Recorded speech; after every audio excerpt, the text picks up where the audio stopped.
What is going on? YouTube world.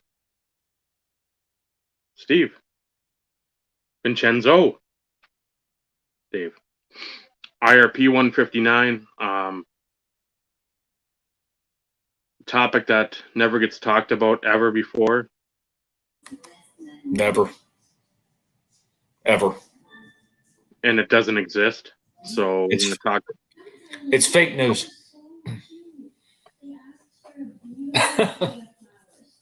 Fake news.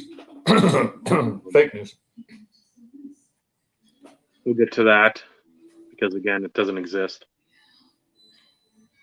Just like the M&Ms and then Santa. He does exist. They do exist. So, Bobby Vinny Burnout. does. Vinny does not exist. No. Door does. It's like the wax on. Wax on, wax off. So we'll talk about that in a few, and then thank you for the hats, Bobby Burrell. Got to show the support. Thanks to whoever sent Bobby the addresses, Carlos. Maybe, perhaps. Just Allegedly. a guess. Just a guess. Because out of everybody that Bobby talks to that we know and have talked to is who would have the addresses is Carlos. Yeah, because but if that's the case, I don't know if I ended up giving Carlos my address because he sent you my custom when he sent you your stuff. So I don't know. Maybe, perhaps. I don't know. Allegedly. Anyways, thanks to whoever provided addresses to Bobby. And thanks to Bobby for hooking us up. Quick too. Yep. From the Great White.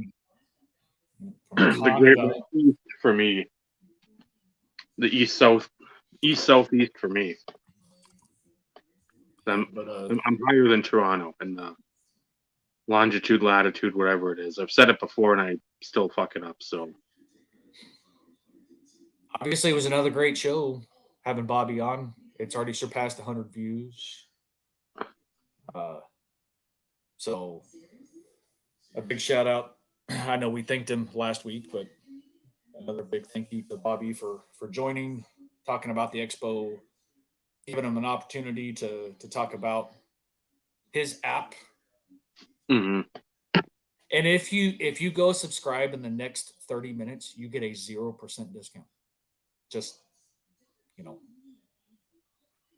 since we're not sponsored, we can't give any discounts. Not that you need a discount. It's $5. It's nice to know it's there for anybody who needs it to have it in their back pocket. A lot of time, a lot of effort, a lot of work went into it. Really happy was able to finally get it done. So much love to Bobby. Hence the reason why we all have the hat on. Mm. Trying to show support as best as what we can, because it's not like we get, 1 million views or anything along those lines. But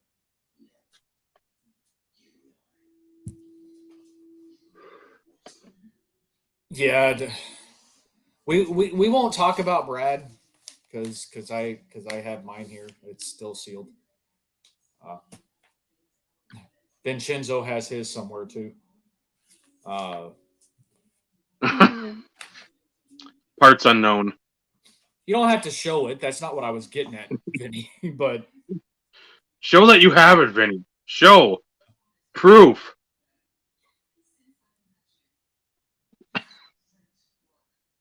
Earth to Vinny. Yeah. Did the dog eat it?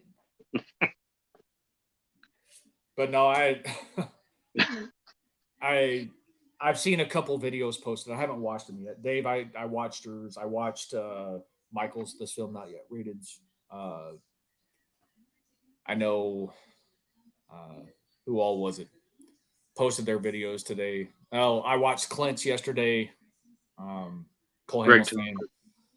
Greg Thomas posted his today. The commissioner for the YouTube Sports Card Hall of Fame posted his today. Hitman 23 posted his today. so a new one. I had never seen this guy's videos. Ditka fan. I'm not subscribed to them, so I'm gonna have to Because go check that out. that was the one I just typed in Brad's name, typed in like filter for like this week, and that came up. So I'm like, okay, Gotcha. we'll examine that situation because that's how I found. God, there's another. There was another guy, and again, I haven't seen a video. Was it the random guy that we stumbled across who voted for? Yes. Yeah. Like the football collector, where it's just like, how'd you slip through the cracks? Yeah, exactly. So we know Joey got his based on what Michael said in his video. And I think I watched Joey's video from the other day. I have that on my watch later list. I was thinking it was going to be something from Brad because it was, the day that a lot of people got theirs, and it's like just pickups or just recent pickups. I'm like, okay, well, I still need to watch it, but obviously it's not anything from Brad because the majority of people, when you get a care package, you always put who it's from in the Dustin and the title. Dustin and Blake. You got one. Oh, he was the other one that I have on the watch later list. Yeah, I like Michael. I have informed delivery through USPS. It's cheating, but Yeah, it is. But here's the thing. Normally, I don't go. I do it to have an idea of one, seeing when my wife orders shit. Two, to get an idea when I know I'm expecting stuff, when I should get it.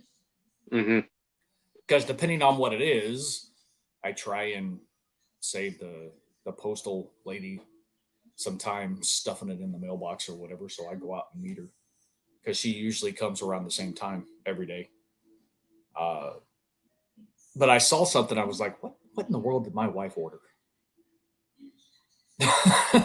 And lo and behold, it wasn't anything that my wife ordered. It was something for Brad. And of course, I sent him a text and I was like, damn you. I didn't say damn you. I was like, hey, Brad, thank you in advance. I was hoping I made the naughty list this year. And he, of course, came back in his smart acidness. Santa thought you were a good enough boy. I'm like, damn it. He wasn't with us on the drive back to the hotel that one night. The one that everybody swears I tried to kill everybody. Oh, Jesus, Pete, my Lord. Chicago roads. I have no control over Chicago roads. It would have been nice if they would have had some sign markings like, hey, a dip is right here. No, instead of like an ESPN an ESPN X Games fucking advertisement for Tony Hawk or Shaun White. I mean, that was like that was a dip with a ramp or something of some kind. Just imagine if nobody had a seatbelt on. It'd look like Dumb and Dumber with all the dogs in the back. I'm pretty sure we fucking caught air all four wheels. Oh, God. Just saying. Oh, and the worst part too, our exit was like that next exit, so it's like there's no time to react. Well, and that goes back to our recaps and having conversations on the show and our favorite app. Your exit is in, take the next exit. Like right there. That's like in a 16th of a mile, and we're all the way to the left-hand lane. Yeah. Yeah, because I don't think we came back the same way. any of the days. It may have been one because what is it? Waze? Is that what it's called, Vinny? Yeah. I hate her. I hate her with a passion. It pays attention to fastest route, less traffic. Like it automatically, because if you use like Google Maps or whatever, unless there's a major reported incident and you kind of set settings to reroute, you're kind of stuck. But Waze automatically pays attention based on your preferences, fastest route, less traffic, that type of stuff. Yeah, but I'm not a.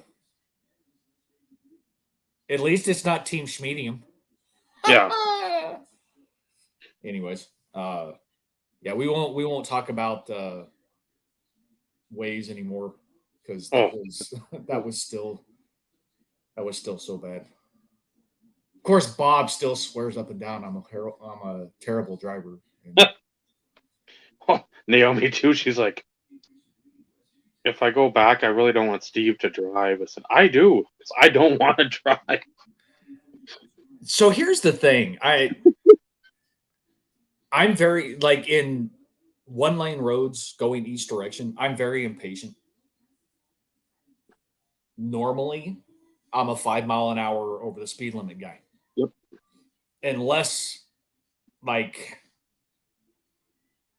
I feel like I need to be somewhere by a certain time. Yep. I'll usually go 8 to 10. Then I'm NASCAR. But when you're on a 2-lane road, one going each direction, and the speed limit's 55, and you're behind some dipshit doing 47. Well, yes. Then you're instantly triggered. So of course, in order to pass, you got to be up to 85. Yep. Because you just don't ever know where the next person like. That's always been my biggest fear of passing somebody on a 2-lane road. And somehow, shape, form, or fashion, like I want to get it done and I want to get it done quick because I'm always afraid that like somebody's going to be turning onto the road, not coming at me, turning onto the road from the other direction. And it's like, no, I want to get it done with. And that was the only time that I was like flying. On the freeway, I was doing 10 to 12, but I was going with the flow of traffic, man. That's the thing. If you're going 60 on something that says 60, and there's nobody else is going 60 on in and around the Chicagoland area. It can say 50, and they're going 75 minimum. There were people flying by us. Oh, like we're standing still. So, and then I wasn't weaving in and out consistently. I stayed in the lane that was moving. I like second from the left. If there's like 3-4 lanes, I like that either middle or second from the left because that's usually the one that's moving, and I don't have to worry about. And I told Naomi this when we've been down to the cities. I said, if you see, especially like an interstate, like 35 and 94 are right in like Egan area. So I'm like, you don't want to be in that right lane. You don't want to be in the second one because you don't know if people are slamming on the brakes to get over. There's the lane I'm usually in, and then the fast lane. You leave that one on the left for people who are chugging. Take that second one. So trying to teach her about all that stuff because you can tell people don't have a fucking clue how to use a freeway. It's like if you expect to go 80 in that lane, that's where the people are exiting and entering. You're an idiot. You might as well just crash right now. You should only be in that lane if, one, it's a 2-lane highway and the left lane is for passing only. And even then, as you're driving, When there's an on-ramp, move over. So you keep going at the same quip, and you're not having to deal with some dipshit who doesn't know how to merge on a freeway, which there are a ton. I showed her that. I'm like, this is the stupid stuff when you have to, when you have an entry and an exit. Those are the worst. When you don't have like the straight exit. Someone who runs over curbs. That's circular. Thank you very much. And? You've done it since I have. I have not. Not turning onto the road, I have not.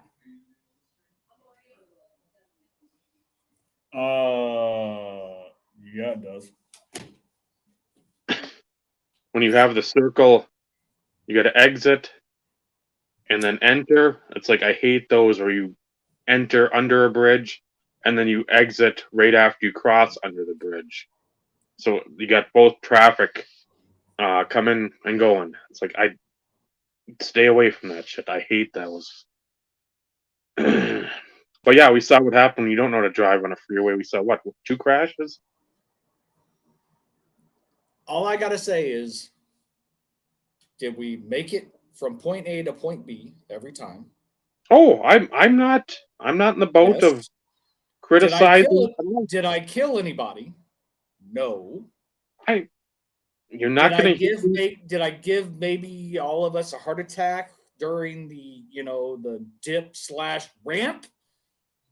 Probably, because like that scared the shit out of me. And that, in all fairness, like none of us, like there was nothing there that would have ever warned us or indicated that there was something that was fucked up on the freeway. And but we had went there. I still blame Waze because, like I said, take the next exit. The shit that's right there. What are you talking about? Take the next exit. Or take the next exit, exit 32, when you look up and 32 is like literally right there. That wasn't the number, but it sounded good. As I say, after that, Bob pretty much shutting his eyes the rest of the time in the vehicle. Anytime well, he in Bob's defense, he said that's why he normally drives, because he gets car sick. Doesn't matter. So, and I get that. Mm-hmm. But then when you have somebody like me who passes on a 2-lane road at 80 miles an hour, I could see how that could cause some added tension. But I even said, I'm like, I was voluntold to drive because of somebody not named anywhere on this panel doesn't drive, so I had to drive. It was either that or we weren't going to get to Chicago. And since I was the other driver on the car rental agreement, not like anybody else could drive. So, just saying. Because trust me, I would have rather had somebody else fucking drive. I pick things up, I put them down. And you napped when I needed a navigator. Very briefly. I got narcolepsy. What do you want from me? Briefly, my ass. I shouldn't have stayed up to talk to Dave till 3 o'clock in the morning. That had nothing to do with the trip from freaking your house to Chicago. We both went to bed at the same time, roughly. No, I laid in bed at the same time. Sleeping is a different story. Excuses. I know. I felt like I was on vacation with my wife, because she does the same fucking thing. See, I made you feel like you're at home, so not really. You're welcome. You are welcome. Because what did I tell you? Don't be like my wife. Conversation. Conversation. The ride home, I was up the whole time. No, you weren't. I'm not talking about our recent trip to Pennsylvania. I was up the whole ride there. The way home, I dozed off for a minute. No, you weren't either way. He even dozed off when they were taking me to the damn airport. All out of love, Vinny. All out of love, man. You know this. I don't. The minute I stop picking them, everybody needs to be concerned. I've said that before. I understood. But on the flip side, if you can dish it, you better be able to take it, which all of us do very well for the most part. Obviously, nobody wants to hear about my driving because we keep dropping viewers. They're like, I thought we were done with the national talk, for Christ's sake. Like, nope. Well, it's all about Never. driving. All about driving during the national. We're not really talking national. We're talking catching air in an SUV while leaving the national. At least we're not putting out air. Stop. Yet.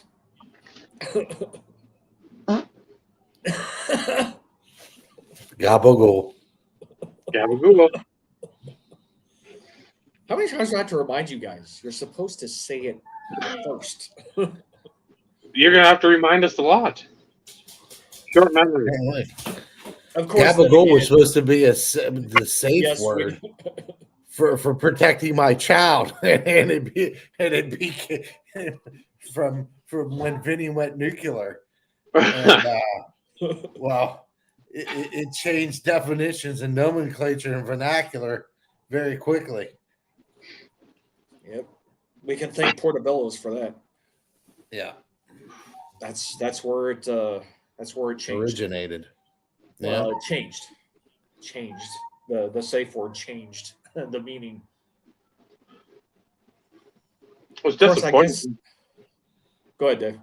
Didn't have to do any of that at the national in the actual convention hall. I was expecting, again, we eat like shit. I mean, no matter where we were, it wasn't exactly like a healthy meal, and gummy bears and fucking cinnamon toast crunch and chips and beef sticks and chili, and it's like sausage. This is a fucking recipe. This is like a disaster. Nope. Maybe it's because we were trying to be on our best behavior, Dave. I wanted to fart as bad as I could, but I don't want to shit my pants. Note to self. Then you make the videos for all the wrong reasons. Note to self. Next national preparation video, change of underwear in the event that you shart. Yeah, that and extra shorts and dude wipes and the whole fucking. We go from thanking Bobby and thanking Brad for his packages to catching air, passing gas, and Vinny having to drop a deuce. Oh wait, that was in the text message. I'm sorry. Those bathrooms too, and again, we know it all. We know it's not going to be good, but we don't know it all, Dave. Come on. Well, no, we know it when you get a bunch of dudes in one spot. The bathrooms are not going to be something you want to use, and then going to that when we were in that back corner, when we saw like I was like, what behind stupid Jeff Wilson's area? That when we saw Phil. We saw Josh. That was Nick Mizzy we missed because we didn't know who it was. when we saw everybody there, and then we had to go to the bathroom because it was right there. That's not a good setup.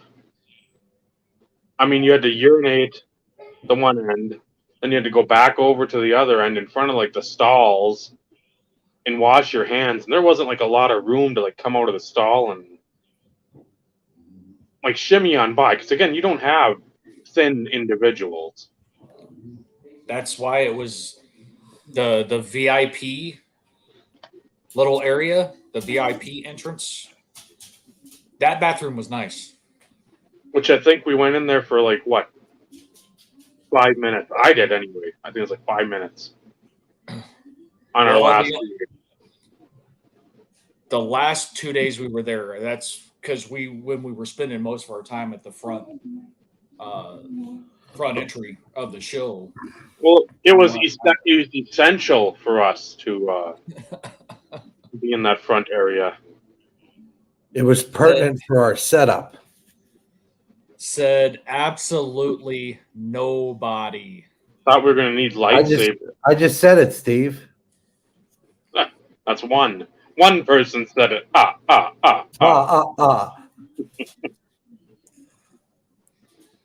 Hey, Vinny. Dry air down there? I can't see. I need to get better lighting in here. Like maybe some LED lights, like a curio cabinet. Is this better? Can you see this better? No, I got floaters. My floaters are there, so I can't. Both of y'all suck. Tell me something I didn't know. This is a family show. Hey, I'm not the one flicking people off. I think you were seeing things. I could see that clearly. Without the rain or with the rain. Blind melon. You didn't see which finger it was on my hand when I was up close and personal. If I'm a betting man, I'm betting it's Firmino. Anybody wanna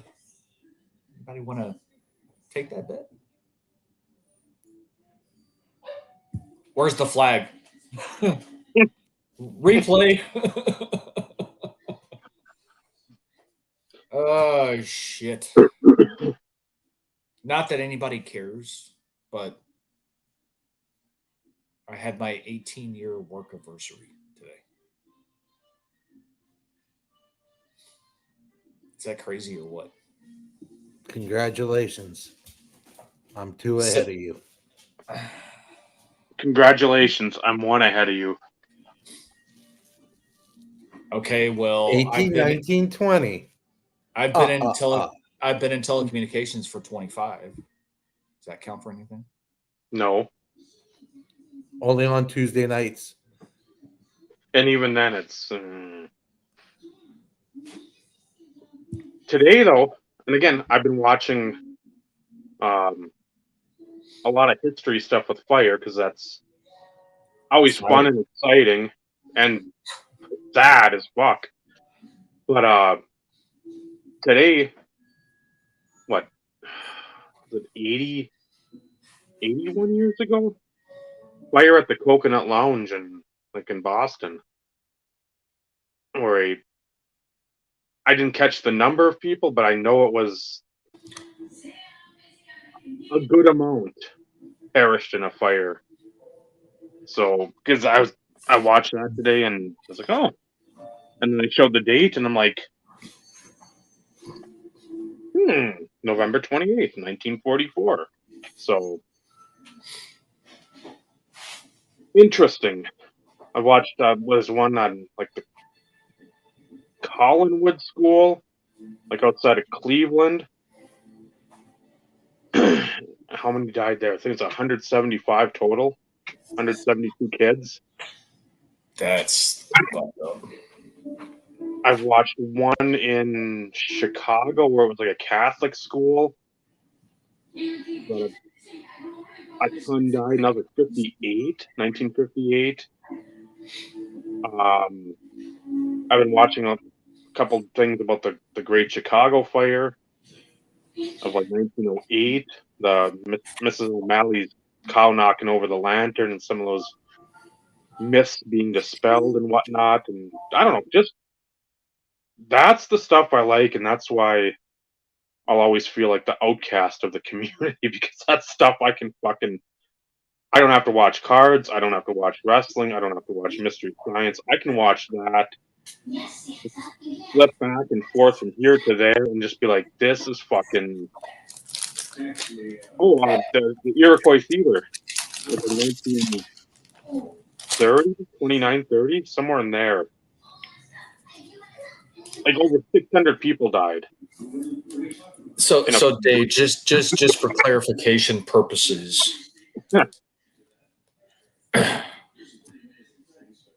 just in case, I don't think anybody's thinking this, but you're more intrigued about the history, not that a ton of people. Oh God, no.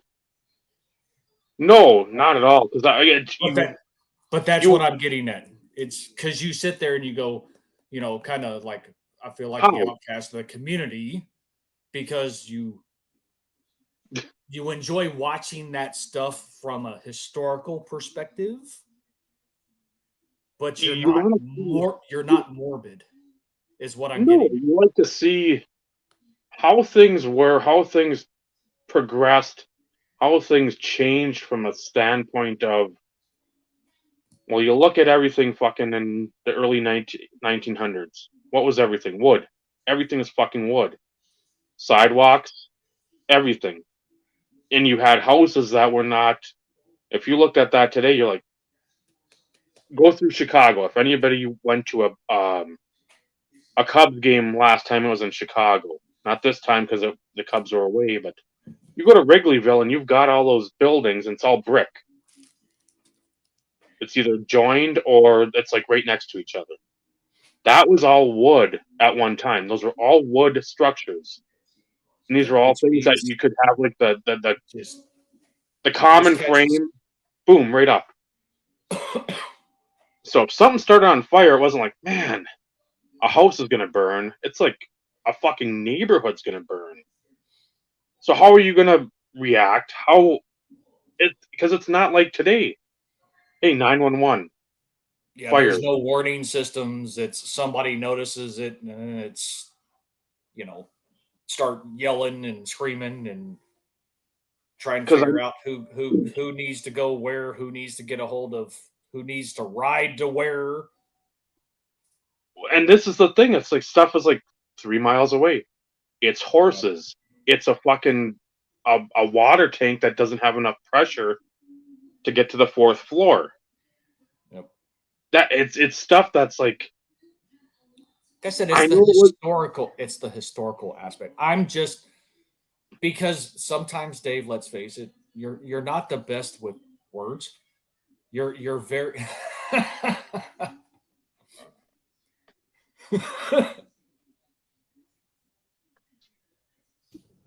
Ask the ramen packet. They'll give you a good answer.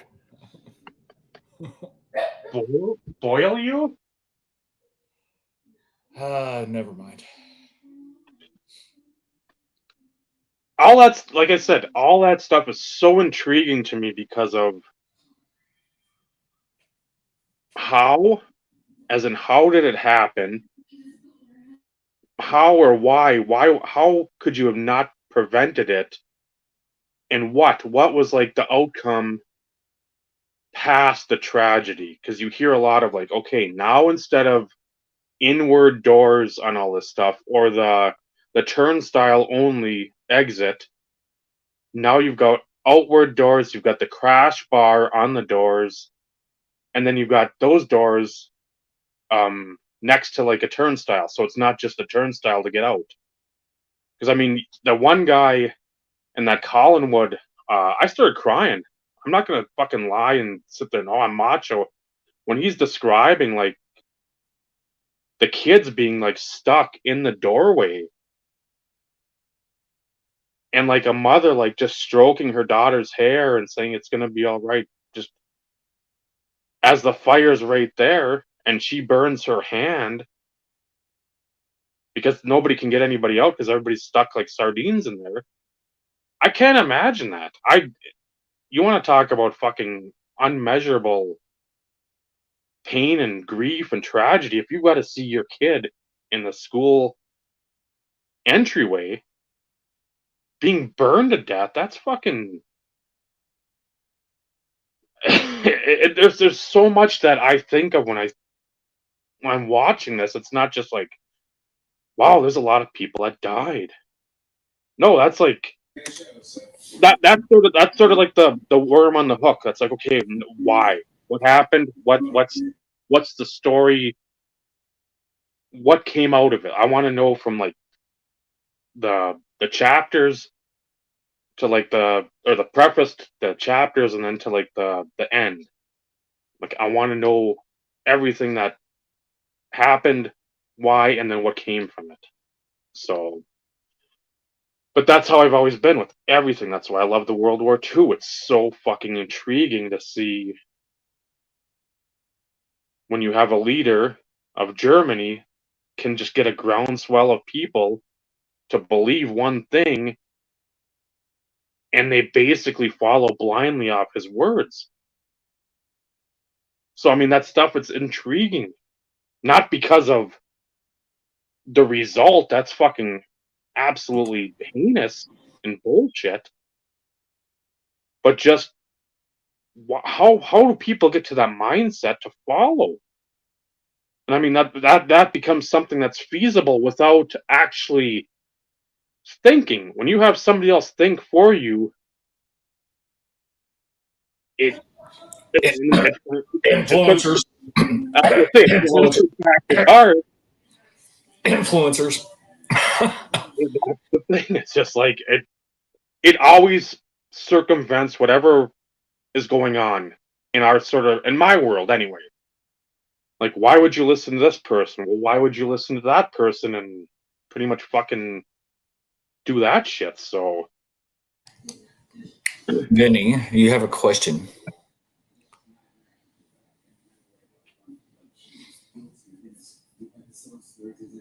Nothing yet. Other than I saw the Red Wings posted welcome Kane with 88 on the back. So I haven't sat to watch anything that would state that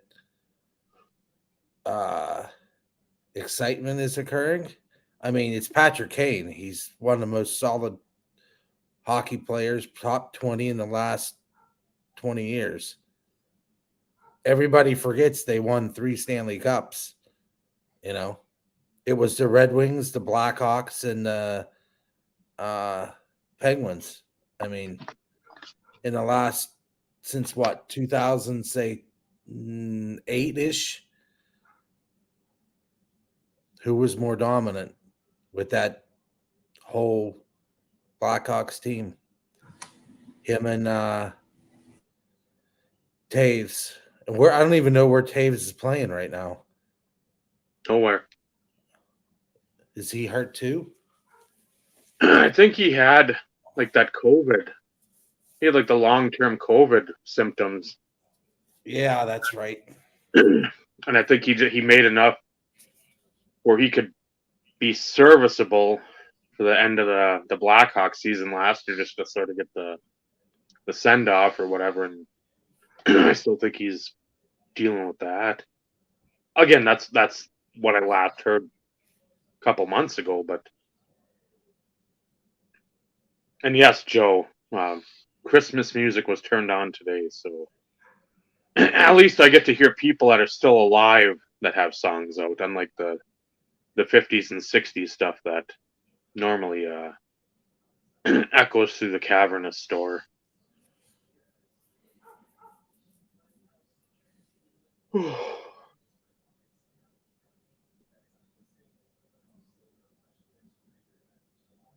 And Steve goes away to put up a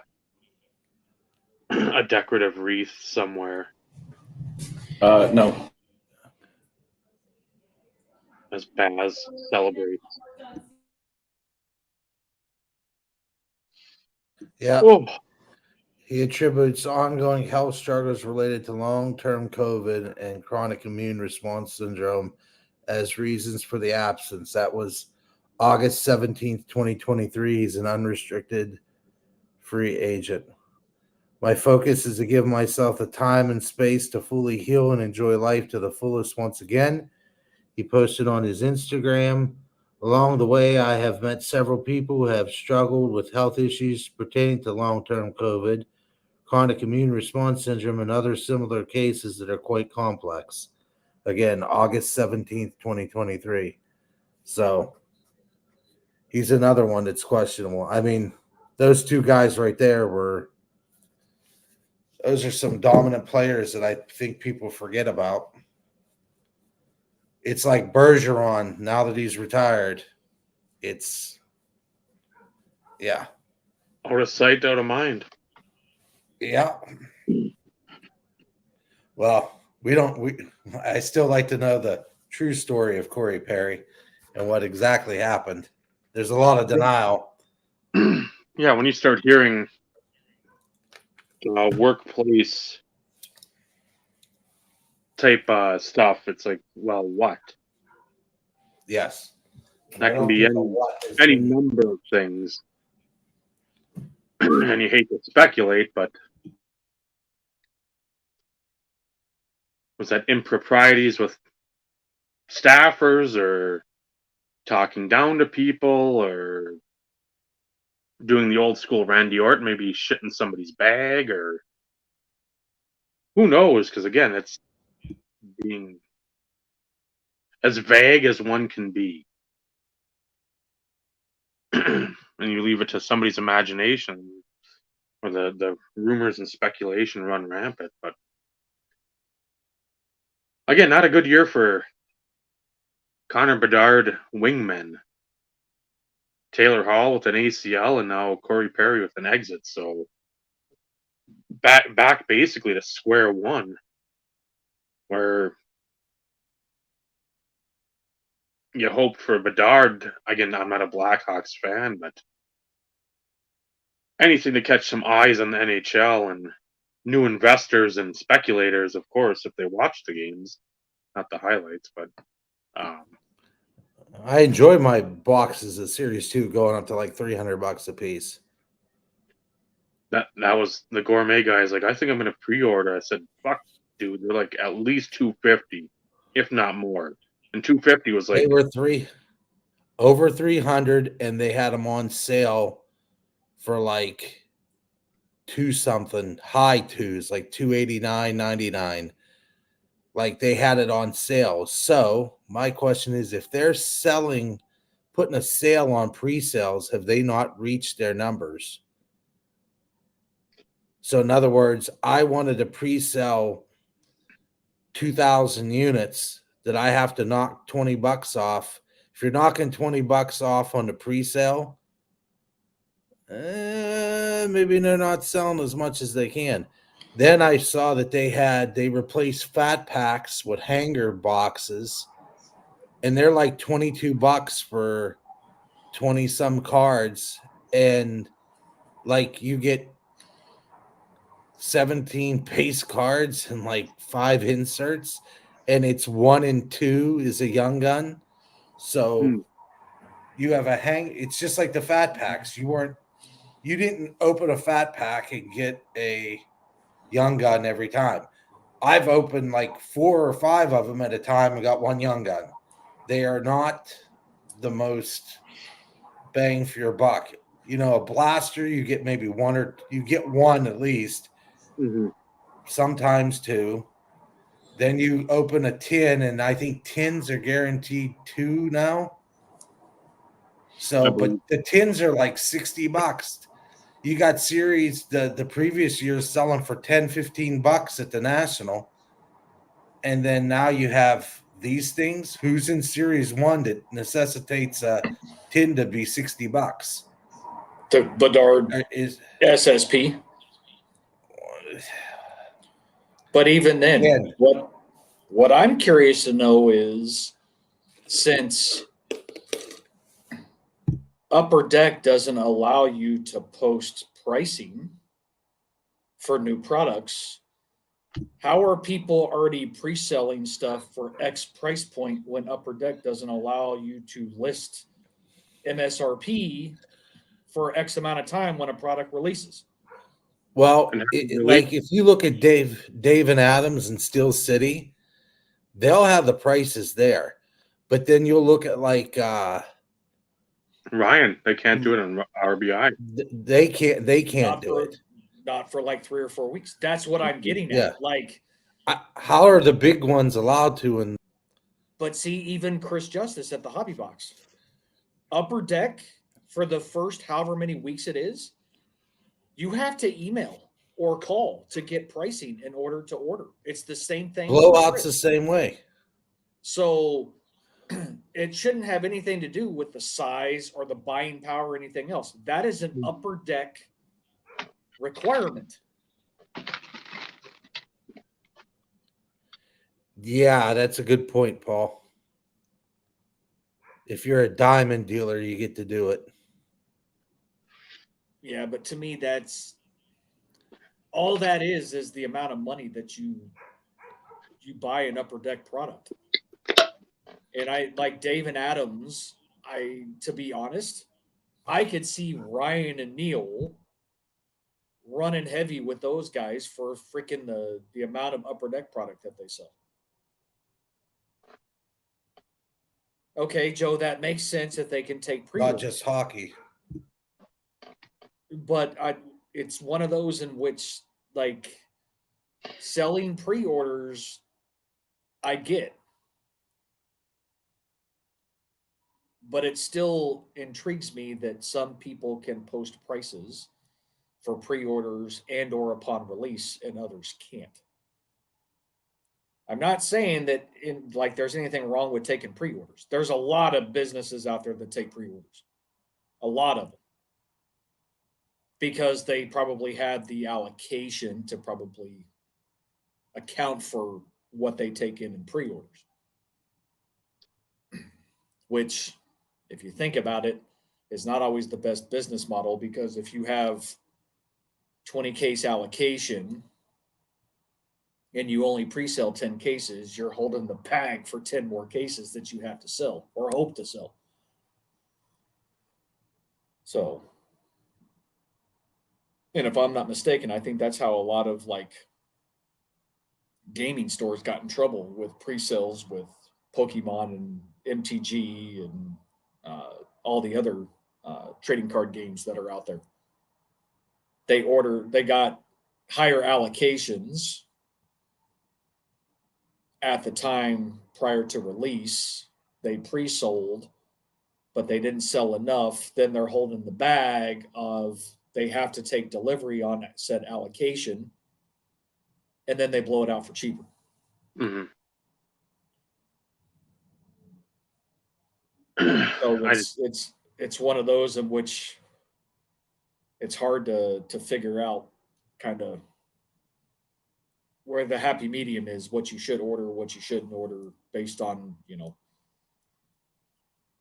Now, then again, I don't know how allocation works. I don't know if, let's say you're allocated 10 cases that you have to take all 10, or if you can basically like give it back or whatever.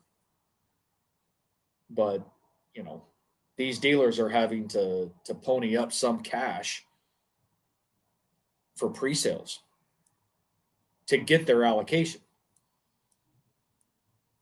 whatever that percentage is. It doesn't mean if they are allocated 10 cases, that doesn't mean that at the time of release, they get those 10 cases and then they're at net 30, net 60 terms or whatever, and they have that long to pay it. They still have to pony up some cash in preparation to get their allocation. Then you have to look at it. So you get retail at hobby at like $129.99. You get retail at $80. Then you got people blowing out hobby at $60 and retail at $40. So almost in half. So it keeps you on your toes to watch how a product goes from $129.99 down to $50 over time. So is the waiting game legit to always wait and see what you get? Or, like Rudy was talking about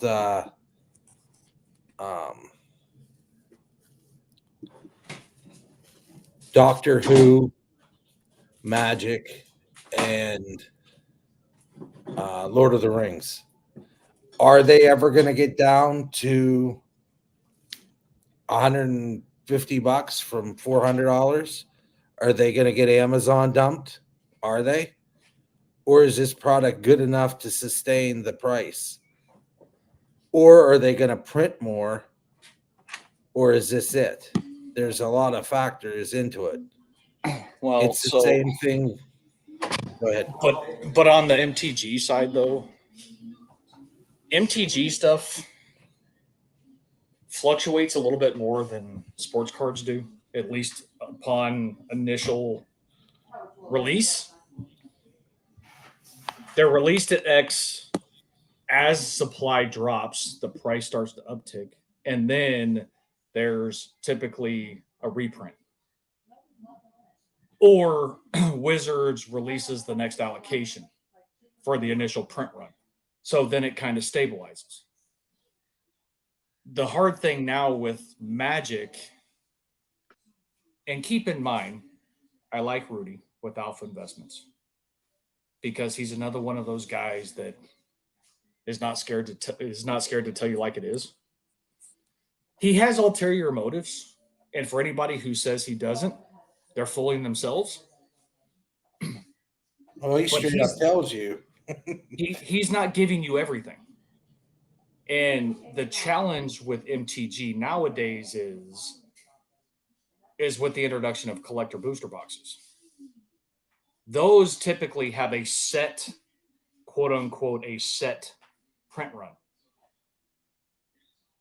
But it's one of those in which, depending on initial hype, demand, vibe that they get, dictates how much they're usually willing to release at the time of original product release.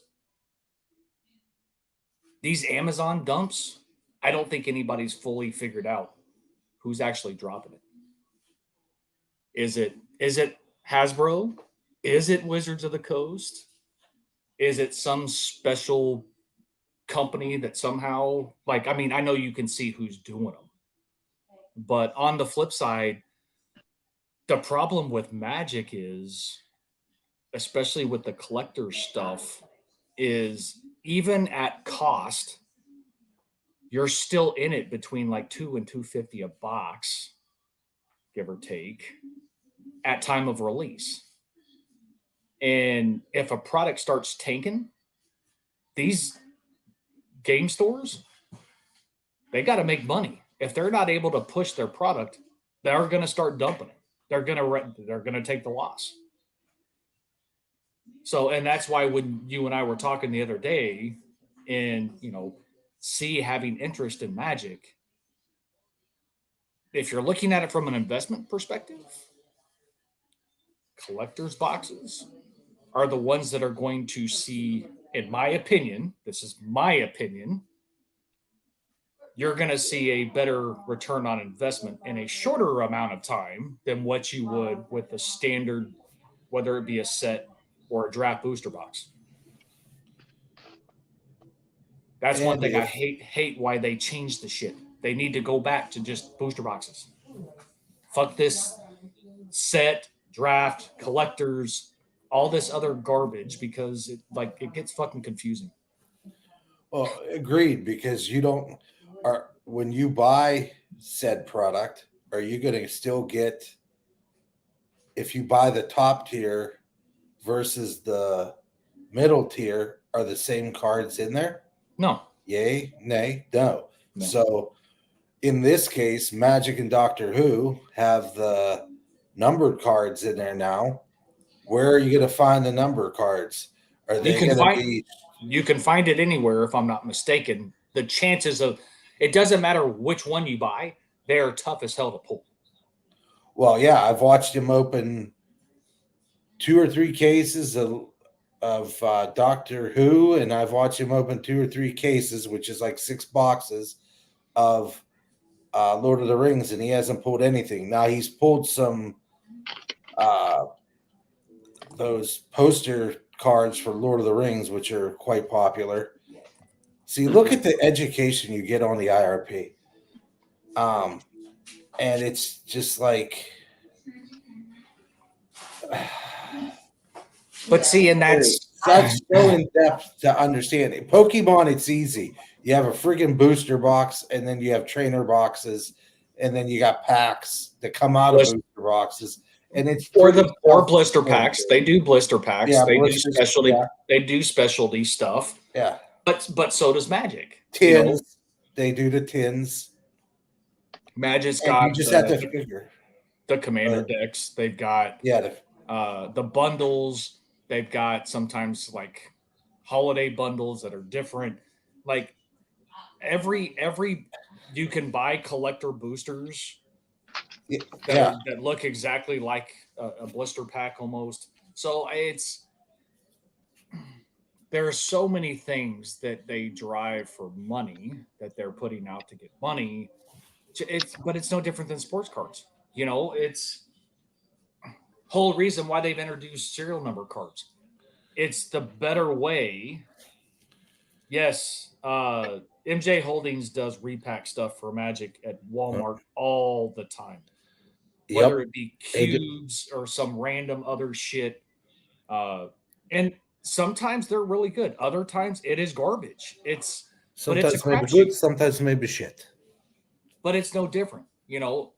Up north collectors, they buy some of the random super type stuff from what's the name of the store up there, Vinny? What? Meyer? Thank you. That are from MTG or from MJ Holdings, and it's a bunch of retail packs and stuff like that for like $50. Everybody's going to try and take advantage of trying to make a buck or two. The chances of getting your money's worth, it's a crapshoot. Like, you just don't know. It's no different than buying a hobby box or a retail box. Yes, you have your odds, but your odds are only part of the whole experience.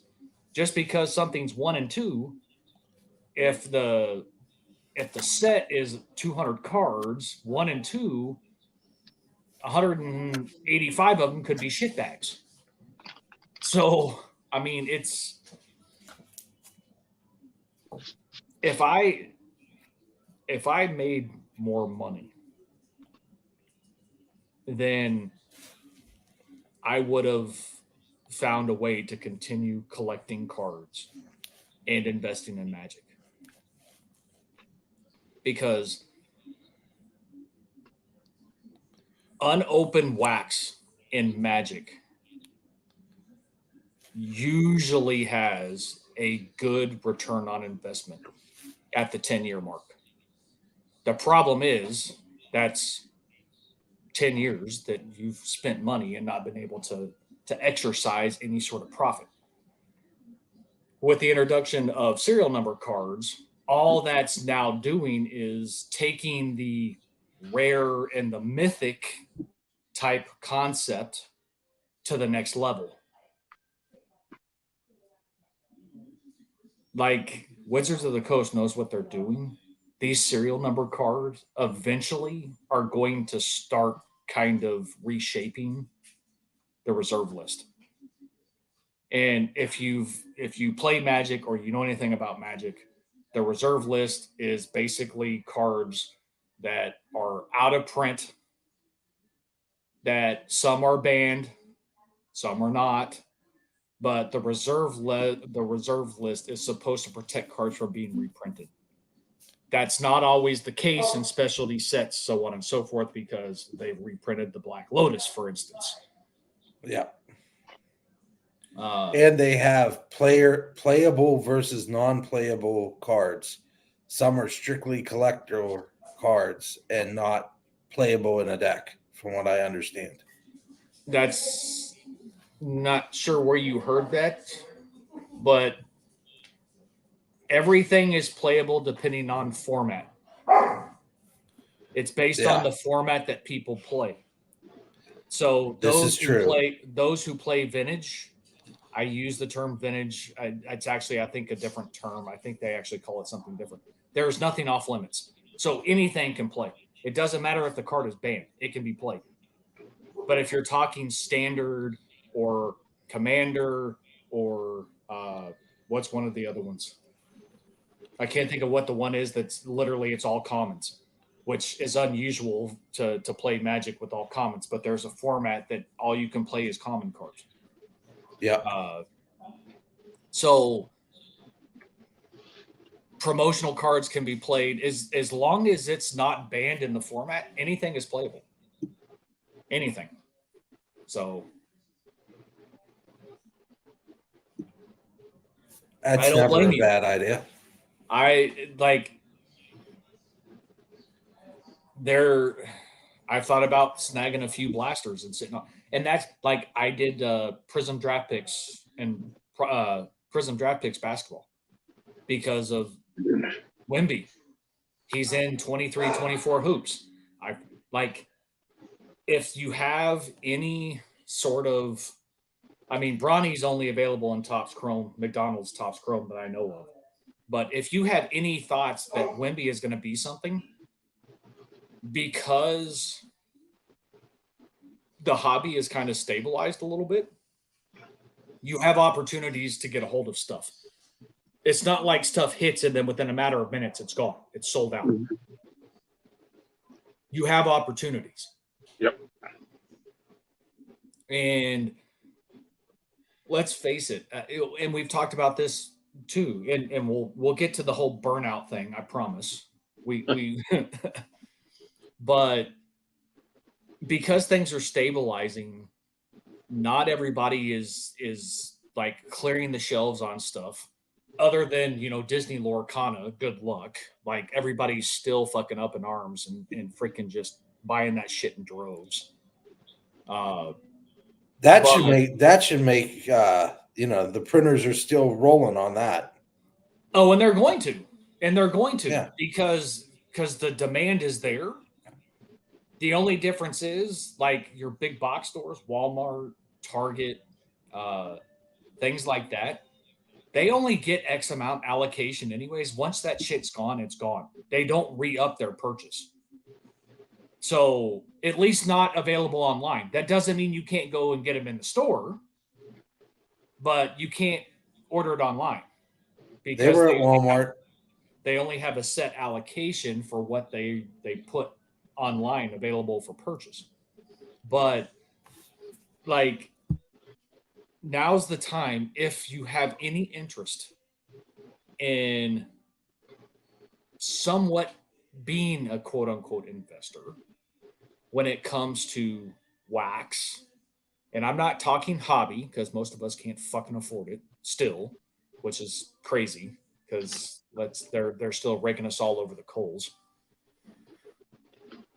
It doesn't hurt to snag a few retail. Yes, shit is harder to pull. It's less, you have a less opportunity. But at the end of the day, if you're sitting on it to resell it, what does it matter? If you're not planning on opening it and you have $60 to spare, for instance, or $90 to spare to sit on 3 blaster boxes of Prism Draft Picks, then fucking do it. Because they're claiming his as generational talent. They're comparing him to Tim Duncan. The kid is fucking good, Vinny. Go watch some shit. We've already had this conversation. Go watch I did. He's pretty decent. The kid is fucking good. The kid is good. Like, if you can't afford it, then don't do it. But if you can afford it, do it and sit on it. It's not going to hurt anything. And even if you sit on it and you want to open it 10 years from now, then do it. Like it's your money. Just because you buy it from an investment perspective doesn't mean you have to sell it later. If you want to open it 10 years later, if you want to be like an Open Boosters who bought all that shit back in the 90s, in the 2000s, and was sitting on freaking Alpha and Beta and Unlimited and Antiquities and Legends, shit that's like thousands upon thousands of dollars in packs, and opening them on a YouTube channel, fucking do that. You want to become YouTube famous? You have a chance to do it if you choose to do so. But don't do it if you can't afford it. That's the thing. If you can't spend it and then you're sitting there going, oh shit, I can't pay the mortgage, then there's a bigger problem. But, you all saw, I showed it. Prism Monopoly. You can still get it, by the way. It's still available. But a lot of people were opening it. A lot of people were opening, selling singles, which means that eventually supply is going to run out. I bought the game. I bought a booster. Because at some point, there will be no more supply. And somewhere down the road, people are going to see, what? Monopoly and Panini had a deal where they released freaking Prism. I got to find one of those. I got to have one of those. That's pretty fucking cool. Not a whole lot of people are going to have it. Much to SGC collectors thing here, I bought a box of 2022 Bowman retail box. I had the Megas, I got some blasters, but I happened to see them online at a certain place. I had a $20 off coupon, so I used a coupon, and I got it for like $50. And I said, I'm gonna bust this and see what I get and put the set together. Never got around to busting it. Then LA De La Cruz just blew up, and now retail boxes are like $180. I just tripled my thing. Now, will they stay there? I don't know. But if it's a long-term game, the chances are in 10 years, you look at it and you're like, I wonder what that's worth now. Last completed sale, $850. Well, for a $50 investment, that ain't bad. Well, and on the flip side, it's not everything is going to have that percentage return on investment. This is true. And some of the products, like for instance, like 2000 products. Brady still has a substantial collector base, substantial value, like prices, even 2000 product boxes in which Tom Brady doesn't have a card, people are still buying thinking that there's Tom Brady because they're stupid. And I'll be the one to tell them, you're stupid. Do your research. Just because it's a 2000 product doesn't mean there's a Brady rookie in it. Do your fucking research. And if you're buying a product for $200 that should normally sell for $125, hoping to get a Brady, then shame on you. But there's other products out there, your Prisms, your Selects, your Mosaics, others that when the big cards haven't been pulled, prices still continue to increase on said sealed product. Once big cards pulled, the shit tanks. But that doesn't mean that the product is not going to hold its value because of the rookie crop. Mm-hmm. Because at the end of the day, it's not the big 101. That's not like that's the initial push. That's what maintains the value and the drive and the cost increase. But 10 or 15 years down the road, it's the rookies that have developed into perennial all-stars and or future Hall of Famers is what drives the cost.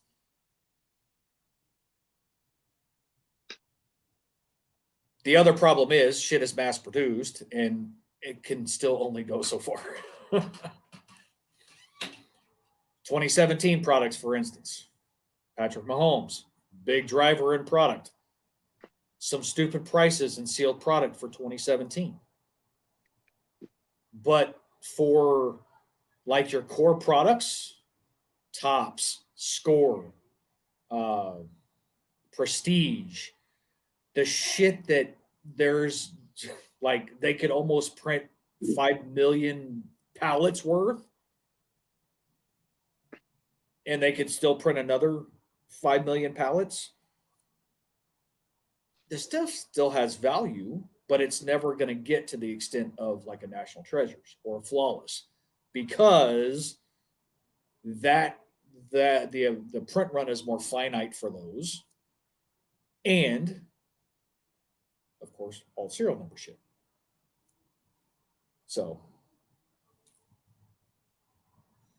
that was the initial push, though, Vinny. The One Ring 101 was the big initial push. And there was all a bunch of speculation of what product it's going to be in. Is it only going to be in collector boxes? Is it going to only be in this complete bundle? Not COMPLETE, COMPLEAT bundle. Like there was all sorts of speculations when it came to where the fuck that was going to be released. And the reason why it was all speculation is because you had your collectors already released. You had your set and your draft boosters probably already released. I don't know if Lord of the Rings had both set and draft boosters. I don't remember. The complete and the bundles were coming out. Like the One Ring, they knew where that fucking card was. And they were going to push and sell as much product as they could before they released the lot that fucking card was in. Because of all the hype. They wanted to get that money. Come on, man. Like Backyard Breaks breaking a box, a case that had a logo written on the side of it. I wonder if that was coincidental. That's a good question, SGC. I'm not a baseball guy, so I don't do a whole lot of pricing on older baseball stuff. And when it comes to even older football wax, I really don't pay much attention to it because a lot of it I wouldn't buy to sit on. I would look to acquire and open because of nostalgia, because I opened a lot of it at some point in time. All the stuff I buy now is from an investment perspective, and it's all retail stuff because it's fairly inexpensive. I buy my limit and I put it in my closet and it's never to be looked at because I like to open shit. Who doesn't? $300 to $500. I wish I still had my. Selling it. I wish I had my Battle for Zendikar still sealed. I had 3 boosters and 3 bundles. I bought it at pre-release, and I was only going to open one of each. But it was sitting here, so what do? I went ahead and opened them all. I could have doubled my money, but because I like to open shit. And from a Magic perspective, I like to put the set together. That was the one thing I loved to do when it came to Magic stuff, is put the set together. Is that a sealed case? Yep. Low series. $9,799.99. Is it BCE wrapped? It is not BCE wrapped. That's from Crux Cards. That's cool. It's Yeah. over your way. $800. It's over your So way. 90, yeah. They don't have a store, but they are in Michigan. So 9,800 divided by 20. So that's $4.90 a box. If you're from a sealed case. And there's no guarantee. Oh. No. But I mean, there's no guarantee in anything. I mean, let's No, face not it. really. But it's and see, Bobby, like you being a history guy, I could see that. Like any unopened stuff nowadays, like I said, it is strictly that. It is to sit on. If it goes to nothing, then I'll open it later when I'm 65. I don't give a shit. But it's another avenue in order to quote unquote invest. And yes, I'll use the term invest because we've said it here before. Technically, as a collector, you're an investor. As it is, you're investing in your collection in hopes that at some point when you kick the bucket, maybe there is something there for your kids to gain from it, whether they continue the legacy or they sell it, whatever. But, that's what we do. We're not here telling you what you should invest in because it's what you want to collect, what you want to put your money into. What you can afford. Exactly. It should be up to nobody to tell you what you should be collecting, who you should be investing in, who you should be sitting on, who you should be hoarding. Because anybody and everybody knows that anything can change in the matter of seconds. Wander Franco. Exactly. That's exactly where I was going to go with that. A ton of people investing a shit ton of money into Wander Franco. The kid has talent. The kid had talent. Potential. Too rich for our blood when it came to, wanting to sit on stuff. Mm-hmm. But one situation caused that shit to tank. Now, they're allegations, but that's all it takes. That's all it takes. Ray Rice stuff early on was consistent. It was strong because he was a stud. What happens? The video comes out. He gets in deep shit. He's banned from football.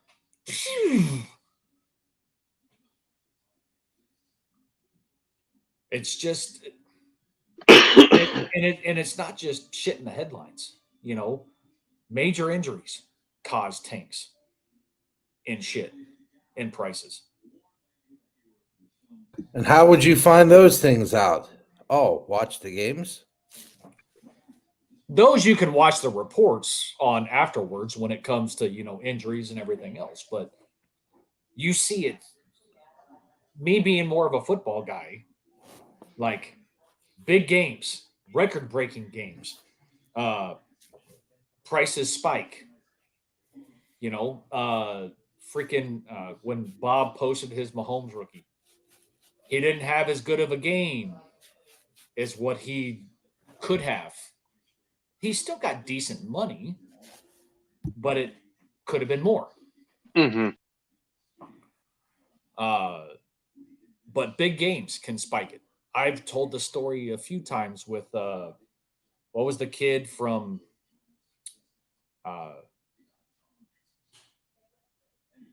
Oakland in '08 and not McFadden. Who was the other guy? Todd Van Poppel? No, I'm talking football. I remember Taiwan Jones in that era. What was the guy's name? I almost want to say Josh Jacobs, but that wasn't that year.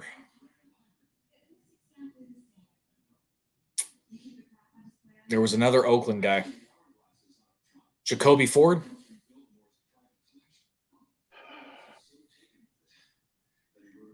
Receiver? Jacoby Ford. It's not important. But he wasn't like a top huge pick.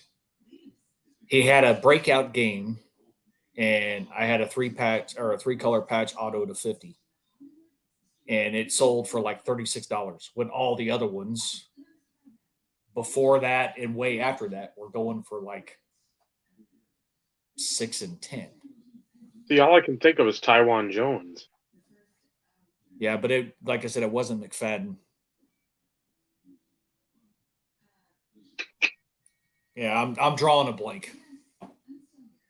But I know it was from 08 Gridiron Gear because I remember the card. I can picture it. No, Jerry Porter was 2000. And Johnny Lee was 07. Taiwan Jones was, I think, 09.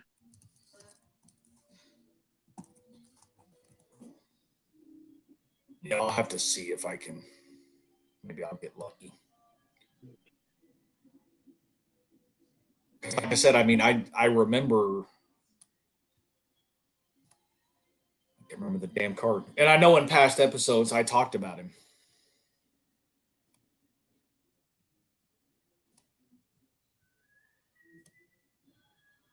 And of course, this is going to help me because there's only one Oakland Raider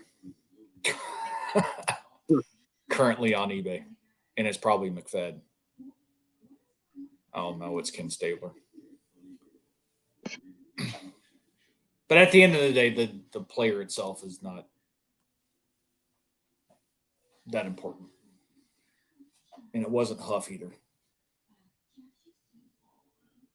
No, because he was a safety. Yeah, not important. But like with football, it like performance can dictate a lot. Injuries dictate a lot. Who they play for can dictate a lot.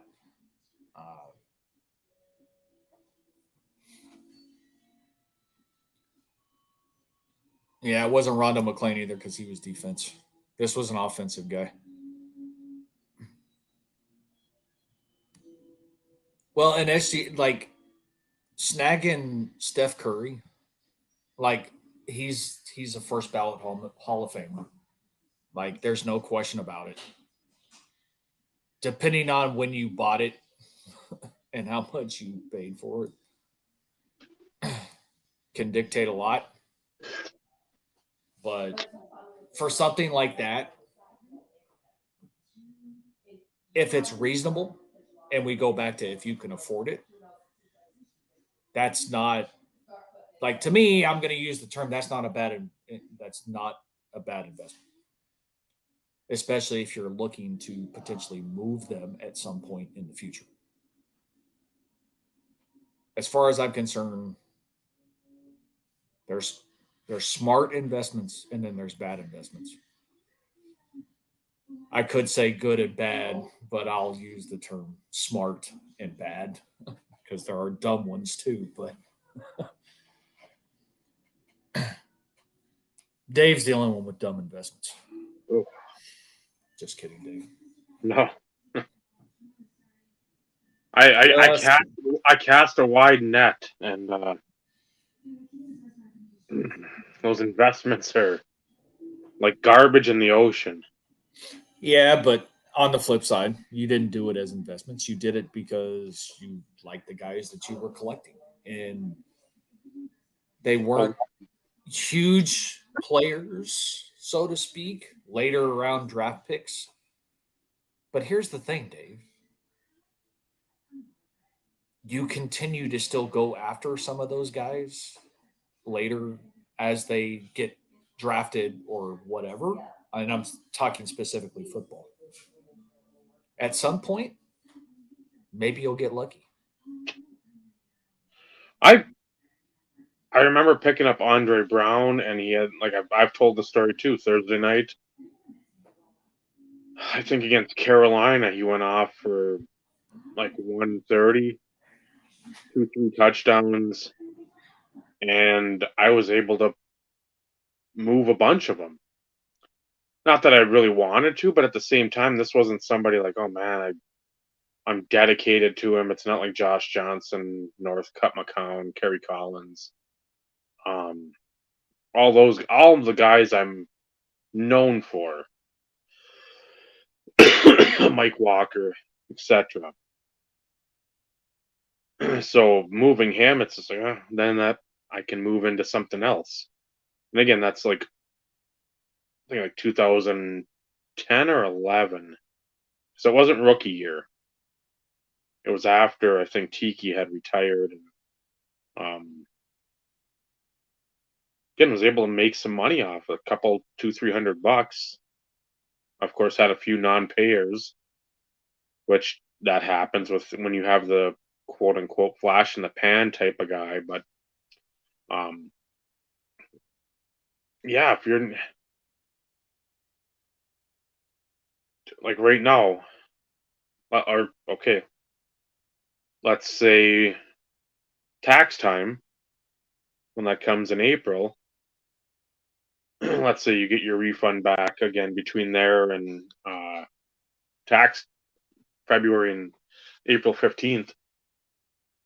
Don't go out and let's say you get a healthy refund. Don't go fucking investing in National Treasures basketball breaks. I mean, that's not a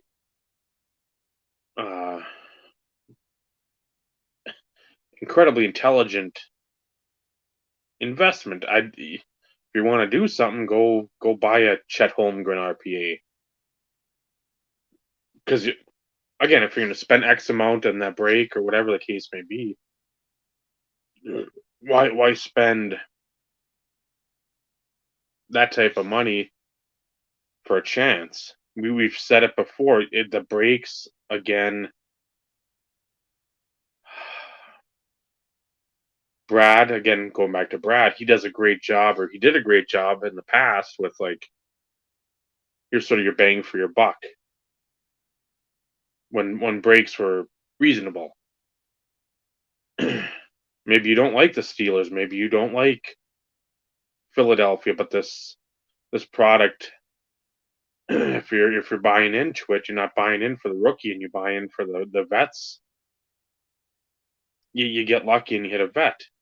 The Dolphins, whatever the case may be. Yeah, just we've said it before, we'll say it again. If anybody listens, that's great. Just do your homework before you don't jump into a lake off a cliff in the middle of the night. You don't see what you're jumping into. You don't know what's below. It's not going to be like, what is it? The Marshmallow Whip. You can jump into that, or is it going to be 6 feet deep and you're going to jump into a halo and being a paraplegic or a quadriplegic because you just didn't use your brain before you jumped? Same thing goes for any type of investment, any type of collectible purchase. You don't do your homework. Again, you don't have to sit there for months and months and months and months, but again, start at a point where you feel comfortable making a purchase. Other than going to there's a gravity feed at Target, I'm going to buy some packs. Okay, well, that's $2, $3, whatever. You don't need to sit there and turn on the business CNBC or whatever it is, or MSNBC, and whatever Fox variation is. It's you don't need to sit there and go through hours upon hours of headway to figure it out. So. Yeah, there's that kind of goes into the fun category. Yeah. Gravity feed boxes, you're not looking to. Like I don't see anybody making $1 million off gravity feed. No, but I mean, you have people that like to overanalyze things too. It's just like, hey, 100%. Well, yes, you are one that does that, Vincenzo. But at the same time, it's if I'm going to Target, I see an actual gravity feed update. Buy like 5 packs. Like, could I buy a blaster? Yeah. I don't want to spend the extra $10. I just want to buy 5 packs. Whatever. It's gonna be the same. If I come out ahead, great. If I don't, who cares? So you just want to rip something because A, it's available. That's the first and foremost. And B, it's cheap. I'm not saying everybody can afford the $10 just to like frivolously throw on some packs, but at the same time, if you can, you're just like, I just want to open something and get it out of my system. Well, it goes back to what you said though earlier. Spend what you can afford. Yeah. And that's where you don't sit there and watch all the influencers and be influenced to spend more than you can. And we've had this conversation before. How much money do you have to spend over X amount of whatever period of time in order to designate yourself as a collector? Nothing. Mm-hmm. You don't have to spend anything to still be a collector. The only difference is you're not adding anything new to said collection, or maybe you're trading. Trading costs nothing. It can if you're doing cash card trade deals, but if you're doing straight trades, if you're doing it in person, it costs you nothing. But when was that? How long ago was that when that debate was brought up? $50 a month, $100 a month to consider yourself or to designate yourself a collector. At the end of the day, if you already have a collection, you don't have to spend a fucking dime to still be a collector. You may not be active in the eyes of a lot of people, but what's an active collector? One that buys shit? Okay, I'll give you that. But when you've got stacks and stacks of shit like this, and I go through and I sort all this, am I still not a collector? No, you're not. No. Stuff like that. Well, I disagree. Joe Thornton without the beard. I shouldn't have to spend money to be considered a collector. One of Steve's favorite. Silver spirals. Yes, I know. It's the premium stock. Fuck you. Or the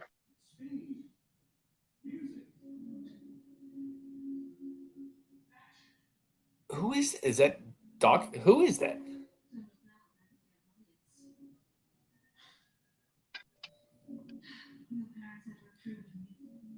Okay. I thought that's who it was at first, but then when I was looking at the freaking emblem on the helmet, I was like, that's not a Broncos guy. Why does that freaking look like a Broncos logo? Are you back to Facebook, David? No. Oh, these were previous purchases? No, not a hoarder. It's just I keep everything. Rest in peace.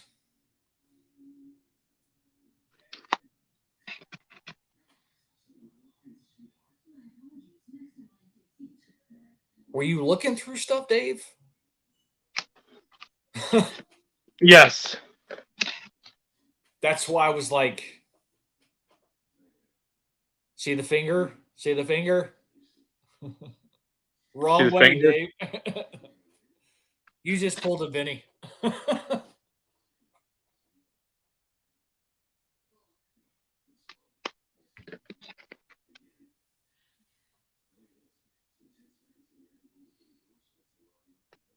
That was auto, wasn't it?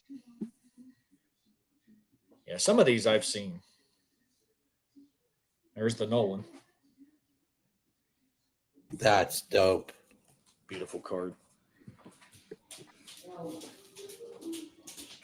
I still love that one too. That Ryan, didn't you get for like $100 or something, or close to it? He's still on his podcast. He's talking. He walked by his breakfast. Dave, that was a question. Under 100. Okay, that's what I thought.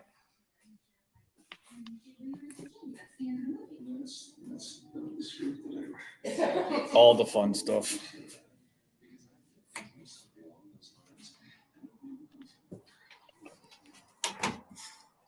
So SGC is also a trinkets guy.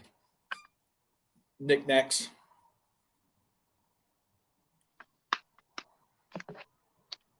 Hey Bobby, since you're still here, do you have like Wheaties boxes and stuff listed? Some of the collectors cans, that type of stuff too, because I know you do certain food issues. So I figured I'd ask. Prime opportunity. If that's the case, if Bobby says yes, SGC, go hook yourself up and subscribe to the Needham app.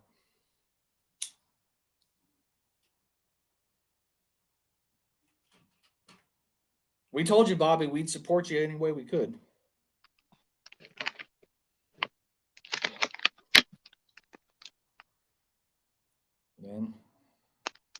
Van Dawson. When did you pull that shit out to just look? Or you just had some of the certain stuff sitting out, kind of perusing it? Sunday. Sunday I pulled 4 or 5 boxes out to Just peruse and figure if there's something I can move.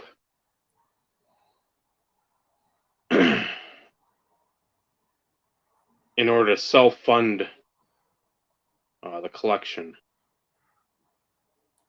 what we all talk about doing. The whole objective and the whole goal is to figure out ways to self-fund the collecting. Who was that? Oh, Artist Gilmore. I was like, who the fuck is that? But that's is that one of the gold pieces or whatever? No, it's like Okay. It's out of NT. But so I don't know what, it's a gold piece, but it's not like the gold standard. Like Well, those. I know, but is it with it being out of NT, it's still 0.999 fine whatever, like it is with football, right? See, I don't know. I don't know if it, because on the back it doesn't say anything about. It just says autograph is guaranteed by Panini, and there's nothing. And again, it's to 49, so it's not like it's. Oh, so it's not the ones Super. with football that mostly are like to 15 or some shit, 15 or lower. Yeah. Gotcha. Okay. So it may just be one of those kind of subsets that aren't the.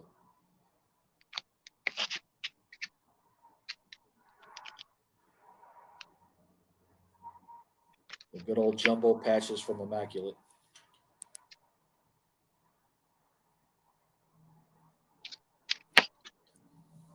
Game used, Dave? I'm fairly certain.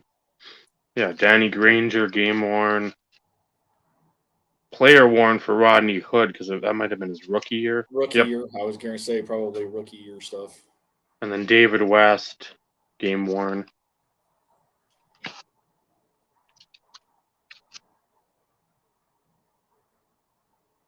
It's a small ass freaking patch window for freaking 3 color, though, man. Russ. Gary Harris.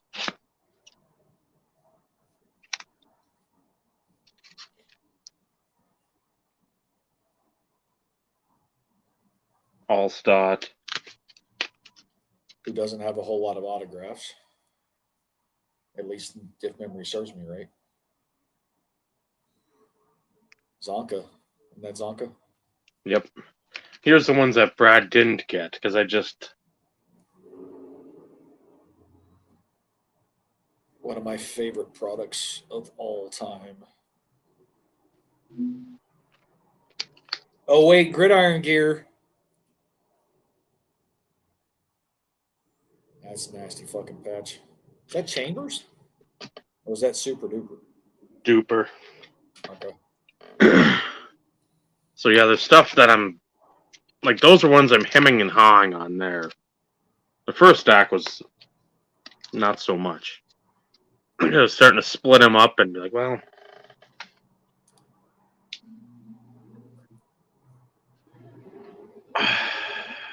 I don't mind them.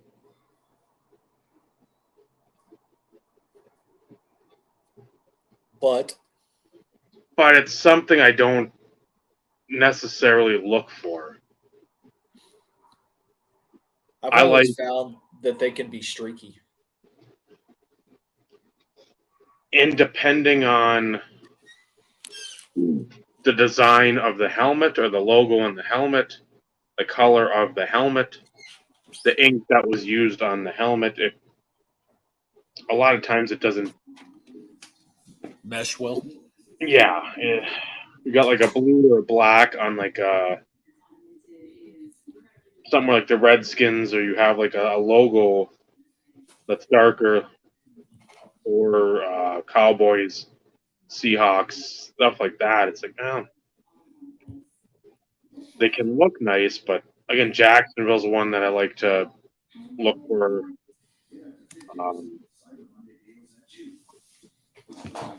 Yeah, I take a good sticker auto, or like the old Leaf Limited, an old Donruss product, that silver, because at least they gave you the room to sign, and that, again, a neat concept, but at the same time, give me a patch auto. Yeah, like you're saying, the space almost seems even more limited. Yeah. In those situations. So they're having to sign smaller, which means stuff can smudge. I've seen some really bad autographs on those that have smudged like horrible. But wow, an hour and 43 minutes, and we haven't talked about Burnout. Wow. Go figure. Well, the last time we did this episode or talked about it, because everybody wants to sit there and after they see one person or two people that are supposed like integral parts of this community talk about it, they think it's, then you start getting everybody's opinion, which great for the community. We get to see more opinions based off of one or two videos. And episode 12 was our hobby burnout, so that's like over 3 years ago. Yep. So interesting point. However, I will disagree for a multitude of reasons. Vinny, I know, has a great point to this, and I will not steal his thunder. Because when it comes to hobby burnout, You had a great point as to when you get burnout and why you get burnout. So I won't steal your thunder. You might have to remind me of the Thunder. Read the last comment from SGC Collector, and that'll tell you. I had a figure, and that was it. Reckon so. But yours was more in depth to a degree when we were chatting about it. But like for me,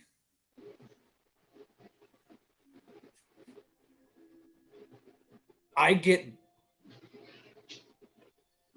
and I'm going to use the term loosely, I get burnt out because I'm very closed in my collecting habits.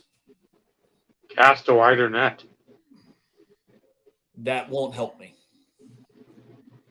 Which I know that's the answer from a lot of people, but that does not interest me. And I am speaking for me. I'm not speaking for anybody else. I'm speaking for me. I get burnout when I feel like I'm being priced out of a lot of the stuff that I'm going after for my main collection focus, being Trail Davis. Does it happen for extended periods of time? No. But it can happen. Me, I'm also a set collector.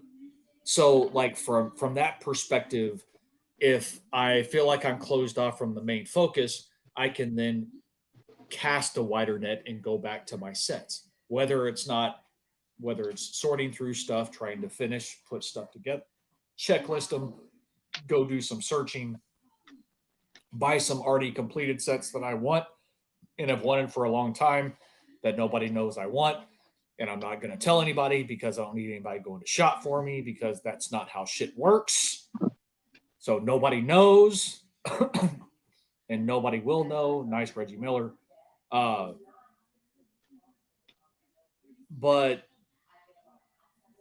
like I've gone from sport to sport in the past. I've talked about that. Larry Bird Gold piece says, I'm fucking sitting here having a conversation. You're showing off fucking cards. Fuck you, Dave. I'm listening. We're all. These are started Game Gear cards. Game Gear. I've gone from baseball. I went to basketball, football, back to baseball. Football has been my main focus. But for me,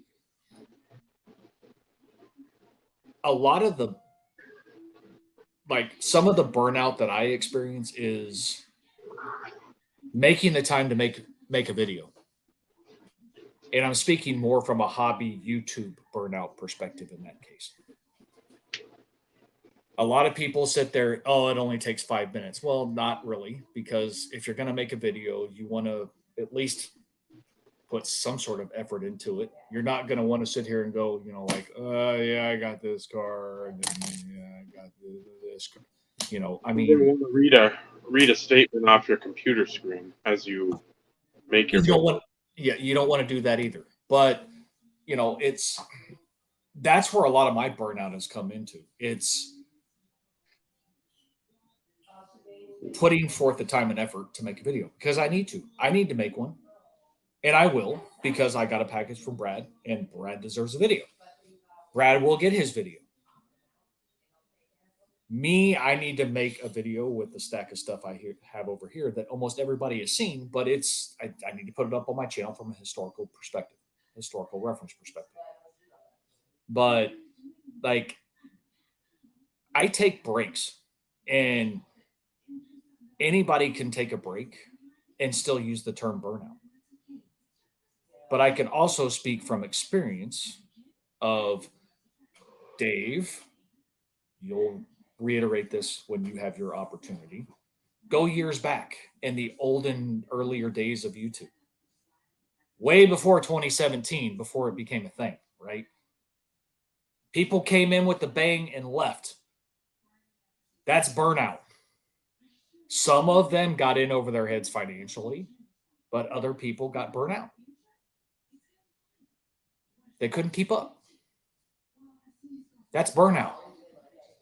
And when you try to keep up, though, too, like they did, that was another. You can't. Like no. you have to do you. You have to stay within your means. And like I said, I'm not speaking specifically from a monetary perspective. People came in with a freaking like ball of fire and they fizzled out just as quick because they got burnt out. Because they couldn't keep up with other people, whether it was deeper pockets. Not that they were trying to compete, but at the end of the day, burnout is a thing. Everybody experiences it in their own certain way. It's not a bad thing. It's not like this horrendous thing for a collector to deal with. But don't tell me to cast a wider fucking net to not feel burnout. That's not going to do anything for me. This is my collecting parameters. I still stay within these parameters. Unless I'm shopping for friends, that's different. But just that's not casting a wider net for myself.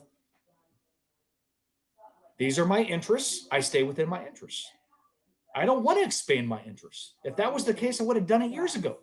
Mm-hmm. Period. So it is real. It is experienced.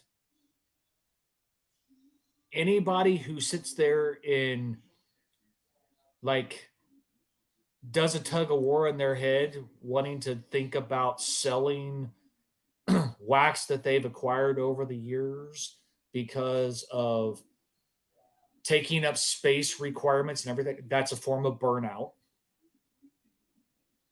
Just thought I'd throw that out there. So those who have been doing this a long time and know when they're kind of in the doldrums, Dave's favorite word, we all experience it in our own way.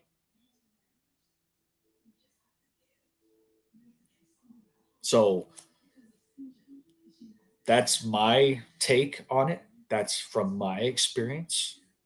I will now extend the soapbox to my good friend Vinny, who will kind of expand on something that SGC Collector mentioned earlier as to when Vinny experiences burnout.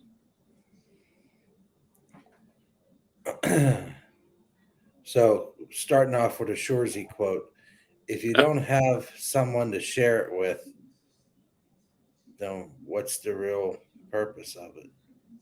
So, 9/10 of the hobby is having friends who hobby with you. They don't flip. They do a multitude of things. They could flip cards. They could invest. They can do all of the above, collect. But the basis of everything is if you're not collecting and don't know why you're collecting somebody or why you have this card in your box, then you're a schmuck. Sorry. Did you ever watch the dude played? Why is this that dude wasn't even born when I mean, some of these people, they're like, I'm collecting this guy. He's going to be a goat. The other term that's overused ridiculously in this hobby, goats. At this point, we have a farm full of goats, and they just stick their tongue out at you and they wiggle around. It's getting old.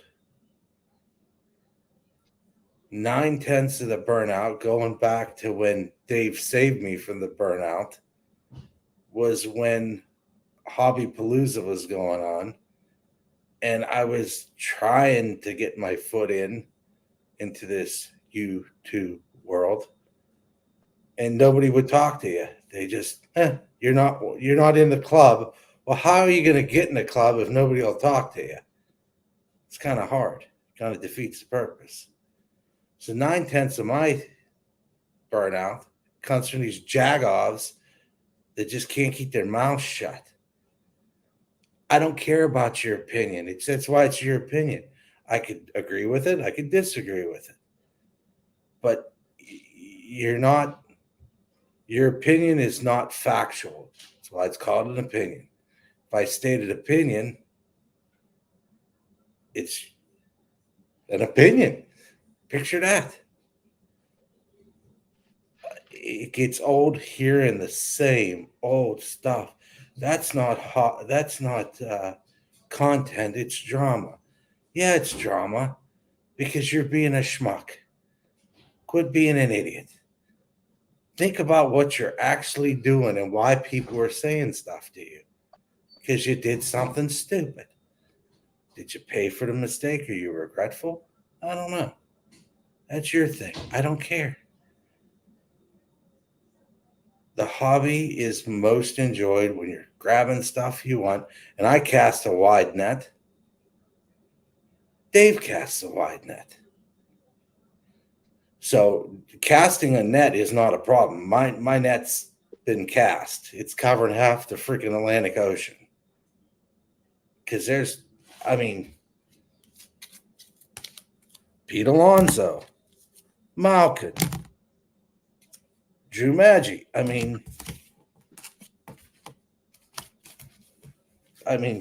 I collect Lemieux, okay? Luka Modric. Zdeno Chara. More Malkin. Tavares. Magic Man, Dotsuk. Taylor Hall. Stamkos.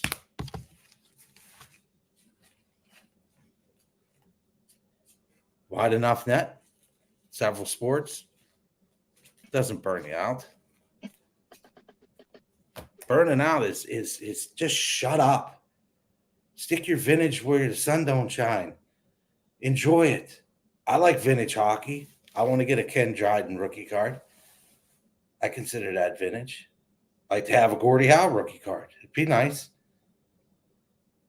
Mickey Redmond. I'd like to have a Mickey Redmond rookie card. But whatever you say is not the Bible of said hobby. There's many books and there's many chapters. You read one book, I read another. So remember, it's an opinion. You could say, oh, the card comes in a baggie. What do you freaking do? It's a card in a baggie, in a slab. Collect it. Don't collect it. Make the statement. Whatever. Doesn't matter. It's old. The same old stuff over and over. I have a card catalog full of cards. Whoop-de-doo. Did you ever give a bunch of those cards to your buddies? You have a Christmas episode where you send out a bunch of cards? You tell other people how to collect? I bet you do. I bet you do.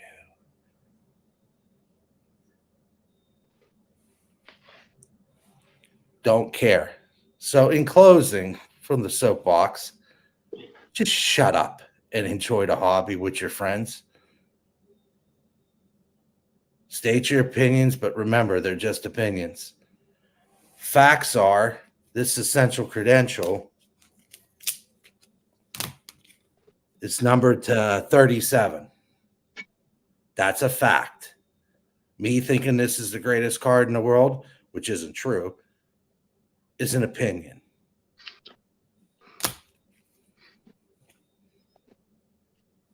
Soapbox retract. Fight me about it.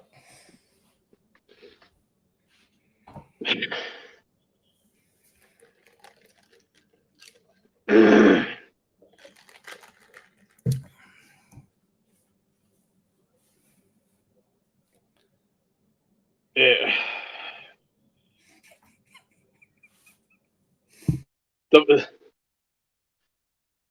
The more things change, the more they stay the same.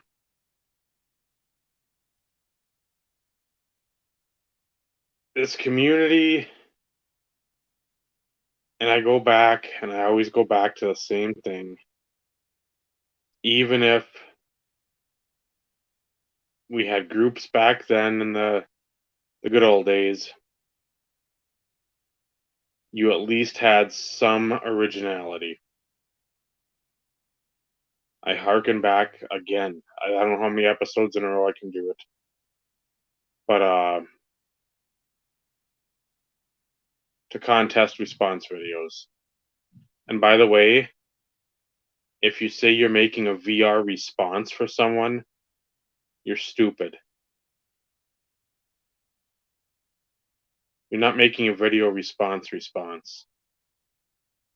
That's not only an oxymoron, you're a fucking moron. And I don't care about the top 10 cards. That doesn't matter to me or nor to anyone else. So please stop trying to get in the YouTube Hall of Fame, because nobody trust me. Trust me. Nobody fucking cares.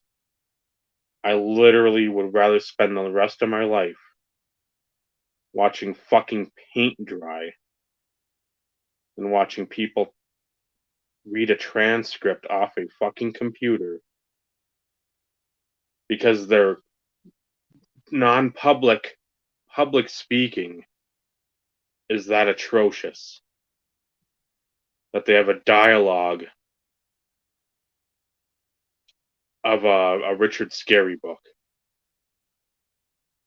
and they've got the personality of a Wish version Mr. Rogers. But again, they're knowledgeable, and please tell me what your favorite card is. It's this refractor silver finish card, or is it the serial numbered card? Or please comment in the comments below, please. That's what gets you burnt out. Go back to my good friend Mr. Phil Brooks, CM Punk. All these people are a bunch of glad-handed, pandering assholes to try to get amongst this perceived elite grouping of people. How many of them were at National that were elite? I mean, I can think of a handful that were essential to our community. But trust me, they're not elite. And they're not essential.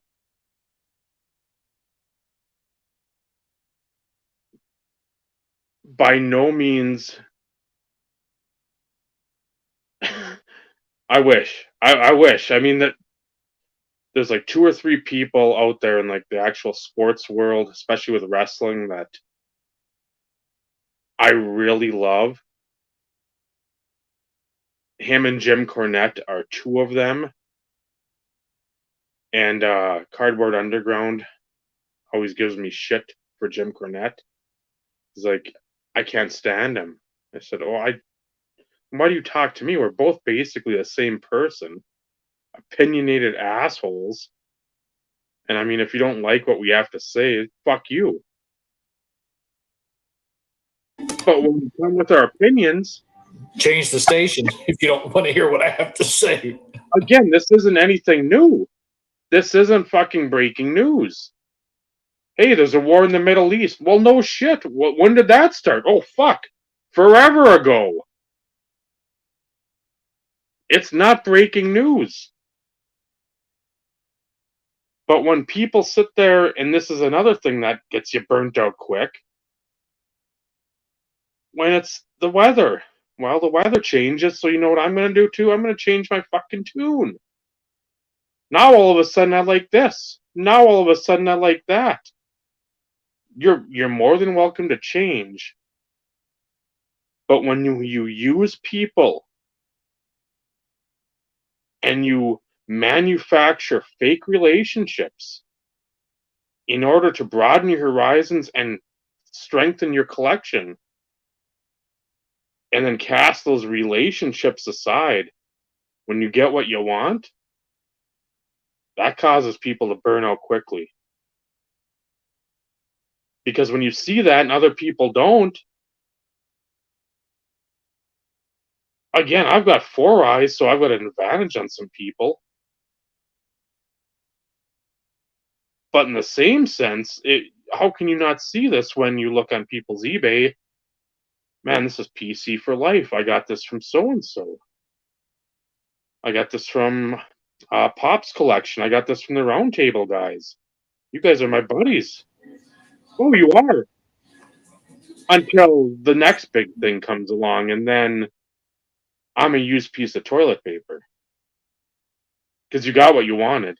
You didn't get the clicks you wanted, but you got what you wanted for your collection.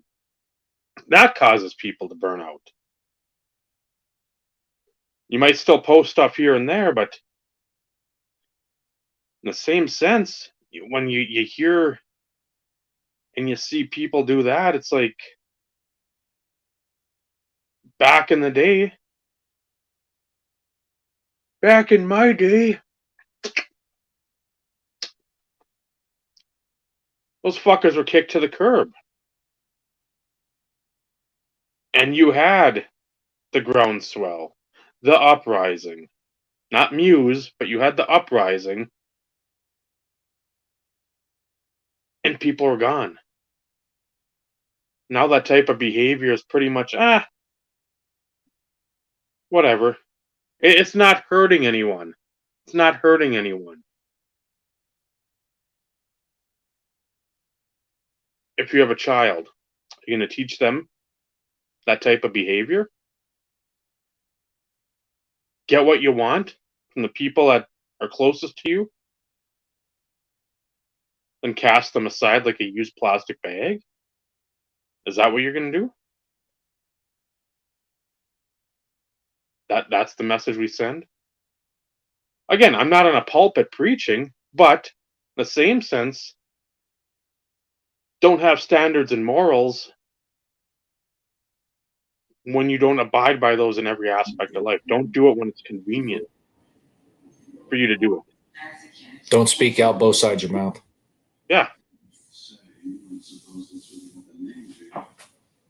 I loathe double standards.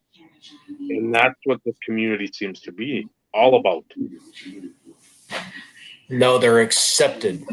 Double standards are accepted. And I don't know why. Don't buy 2020 tops. Burn it. Fuck, don't waste your money. You're stupid. You are fucking dumb.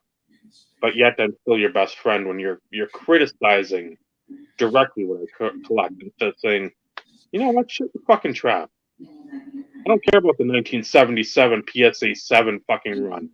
Nobody does. Nobody.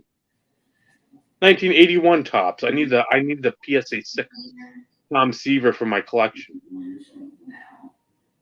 Congrats. You want to bury Horowitz pat on the back? I can do that for you. Don't prop your mediocrity up at the expense of what I enjoy. That's not a friend. That's somebody that has internal issues. Self-worth issues, whatever the case may be. You've got something fucked up with you. If you feel the need, Vinny, your fucking Lemieux collection sucks, but my Josh Johnson is great. Why would you say something like that? Well, I was just razzing him. I'm just No.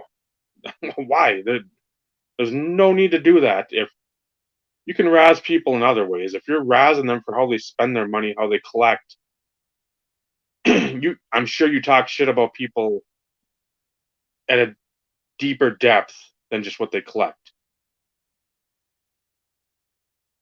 That's just the tip of the iceberg. You get burnt out by stupid people on this fucking platform. You get stupid people on Instagram. You get stupid people. That's why I'm not on Facebook. Stupid fucking people. You talk religion and you talk stupid politics. Two things people don't fucking have a clue about. They stand on their pulpit there. They stand at the pulpit there and they preach about left and right. This, that, and the other for religion. No. Just shut your mouth. If you go to church, go to church. Don't sit there and preach at me. That's the last. You want to see somebody flip the switch quick, you start preaching at me. That I don't care who you are. That shit doesn't fly. Ever. I don't tell you what to do in the walls of your house. You don't fucking tell me what to do. Hence the 2 rules that we have on the show. Exactly. And it's not because they cannot be discussed with factual information or not, but you can have good conversations. You can have good debates. The problem is most people don't know how to have said good conversations and said debates.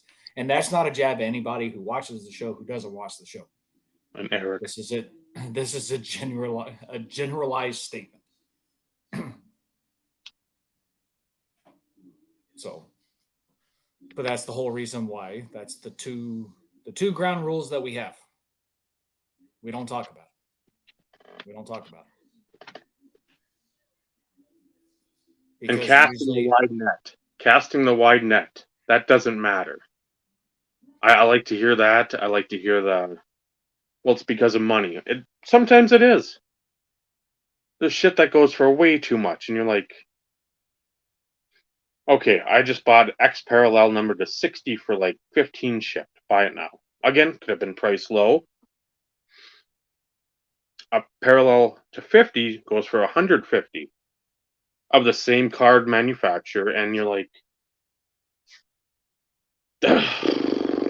this isn't a cup gold. This isn't exquisite gold. This isn't something like out of a multi-$100 product. Okay. So you look at that, that's fine. I can collect whatever. I haven't even looked at mask stuff, and that was one of my goals this year. Look at more mask stuff. I got the jackhammer, and I was pretty much done. Because I love this stuff, but there's not the drive to get it. I want it, but it's not like, well, I just want to spend the money to get the money or get the collection. There's a lot of other stuff that comes up too. Some people don't have kids, don't have any of that stuff going on. That's fine. Spend frivolously. I won't say foolishly, but you've got more opportunities to spend because of not having that, I'd say, financial barrier with kids. Because again, you can spend or you don't have to. But at the same time, we're all in us as parents or guardians or even uncles, aunts, whoever, when you look at like, okay, my childhood, I won't go specifically, but just in general, somebody says, oh, my childhood wasn't great. I wish I could have done this, this, and this. If you've got the means and you don't have children, you can reap those financial rewards of saying, hey, I didn't get a chance to buy the 93 Finest. I didn't get a chance to buy the 93 SP. I didn't get a chance to buy the 97 Pinnacle Totally Certified. I didn't get a chance to buy a lot of that stuff. I couldn't afford a Patrick Waugh auto, Garnett patch, Ripken auto, whatever the case may be. And now as an adult, you've got the discretionary income to do so. Those of us that are parents or guardians, whatnot, we got kids somewhere in like the center of our life.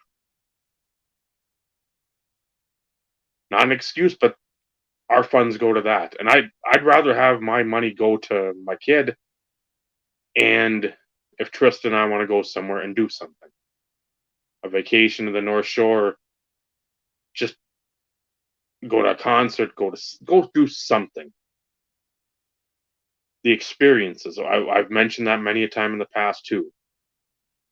Experiences a lot of times outweigh buying some tangible physical card. i.e., us going to the National. Yeah. The experience, the going out to eat.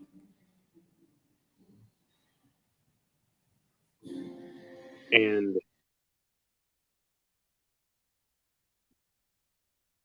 staying how many hours basically in the fucking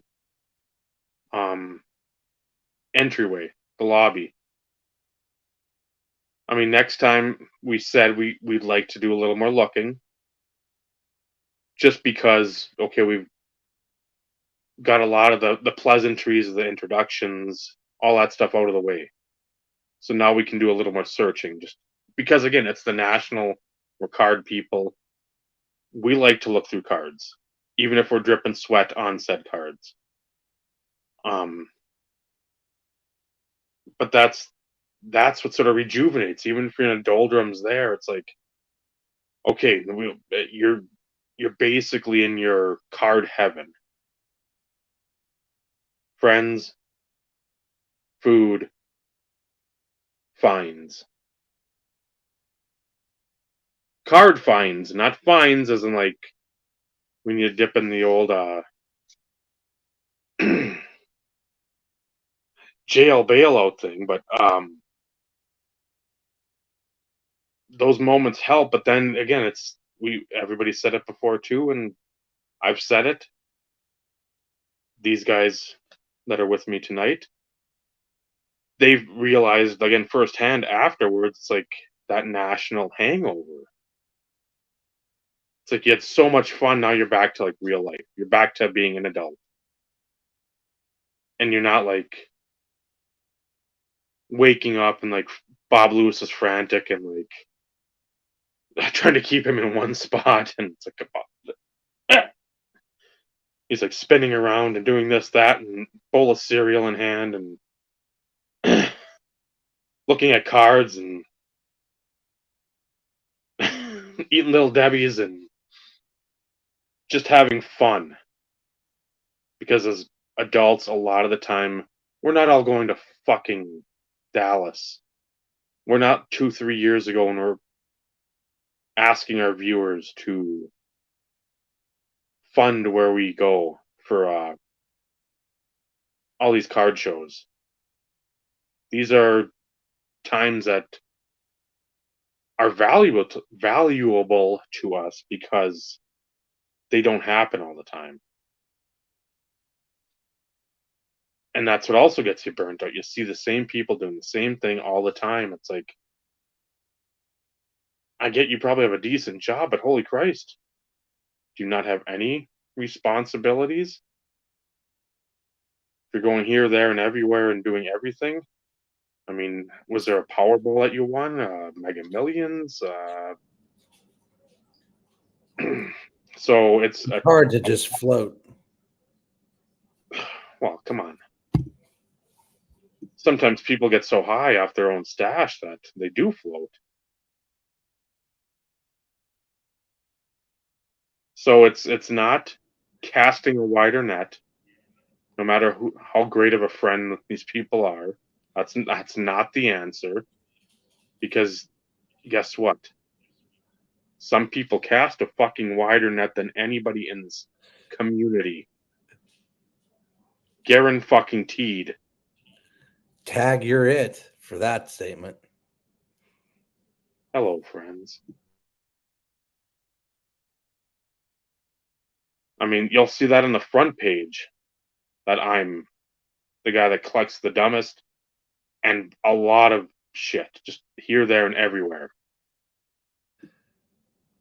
So that's not going to help, because again, guess what? You spend the money that you could have maybe saved for something big in your collection, You buy something else that you're just like, lukewarm on it. Something comes up, then you're fucked. So why would you want to do that? It's not solely on money. That always has a thing to do with it, because if you'd love to buy everything, I don't care about the chase. I want to have the collection. The chase it helps once in a while, but I don't want to always be chasing shit. I like stuff to fall into my lap once in a while, either at a good value or just right place, right time. Hashtag good deals only. Yes, but I mean, it's just nice where you don't have to sit there and always fucking have to fight against bidders. Somebody's at a show and like a JT says, "Hey, I found this." Paul Dazzler had the Josh Johnson Verlander Exquisite a couple years ago. Like, I've got several, but you can get it for 40. I'll take it. Yeah, $40. Again, it's nice when that happens, because that sort of gives you the hope that, okay, good things will happen at some point. It's not always fighting on eBay. Then the package comes in and it's fucking damaged, or the guy doesn't send it because he doesn't get the money he wants. And then the influencers, they seem to just have more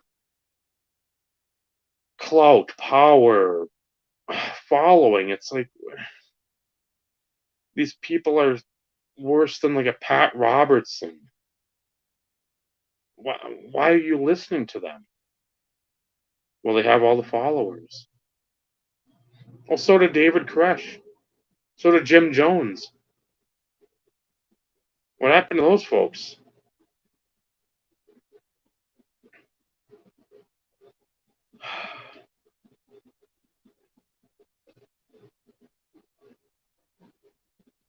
Burnout becomes quick. You gotta have friends. You gotta have communication. You gotta have the understanding that not everybody's collecting journey is the same. Just because that's the way you collect doesn't mean it's the way everybody else collects. I know these guys have said it too. If you think that's the truth, I don't know what I don't know.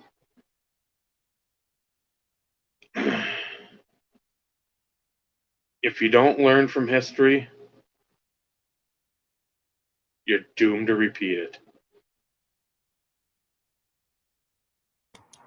We're seeing it now. It's not like it's breaking news. So, but those who say burnout isn't real, you're a fucking idiot. You're fucking stupid. Don't throw any stones. Those glass houses are gonna shatter and you're gonna get cut. So, Like I said, everybody's opinion or feeling towards it, they're all right answers because it's based on the individual. The fact that anybody can say that it's not real, it's the same thing as people telling others what they should be collecting. It's the same thing. Because everybody can experience things in their own way. There's not a right answer, there's not a wrong answer. Because you're speaking for yourself. I spoke for myself, then he spoke for his, you spoke for yours. Not anything that was said is wrong. It's our take on the term and how it impacts us to feel potential burnout. Others may sit there and listen to what we all said and say, okay, I kind of fall into that. It's looking at things from a different perspective, from a different lens. You put out your opinions. It's fine. There's nothing wrong with that. But watch how you go about putting out your opinions. Because if you're going to throw something out there and you're going to claim it as factual, and yes, that's the air quote of it doesn't exist, what purpose are you trying to serve? Like, what's the point? What's the point?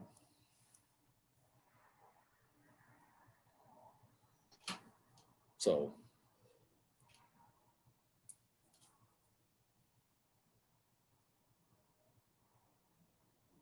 it is what it is. But we don't shy away from sharing our opinions when we see or hear things that rattle our cage, so to speak. And for those out there who have not experienced burnout in some shape, form, or fashion, more power to you. More power to you.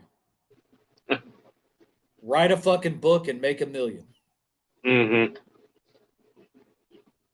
But just make sure that said book is based on your experience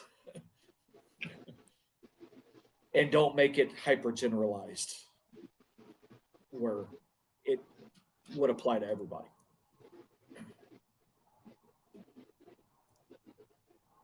There were a lot of years, a long time, in which I never experienced it.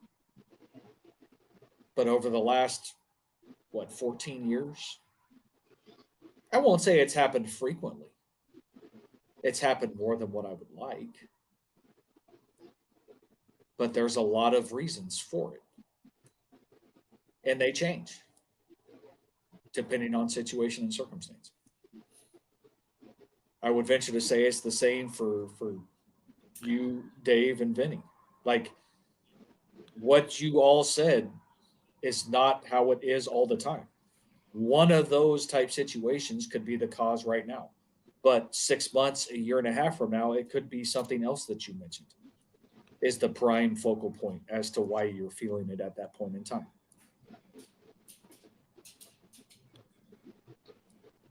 As SGC Collector put it, everyone's different. And that's 100% true. And it's no ill will or malice towards anyone. It's no change of the things. It,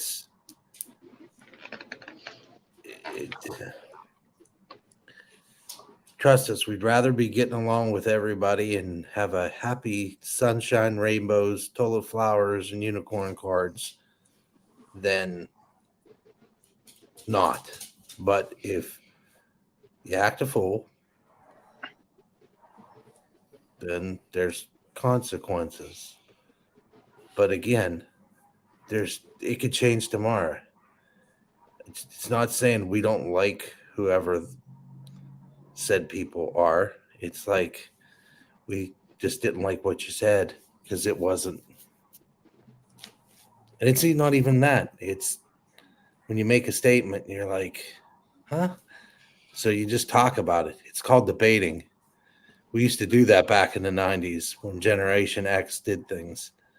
We talked things out, and at the end of the day, we went and had a beer. It's not too hard. And your opinion could be different than mine. But at the end of the day, we're all collectors, and that's that. And Well, it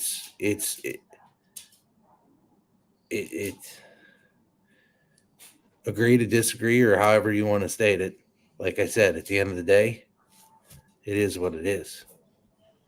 And I've said this before. The three of us don't always agree on the same thing. We have varying opinions. We do. But that's okay. But at the end of the day, we could sit there and if we all lived in the same area, we could log off of this and go meet up at the local pub and have a beer and cut up and kid around and joke around.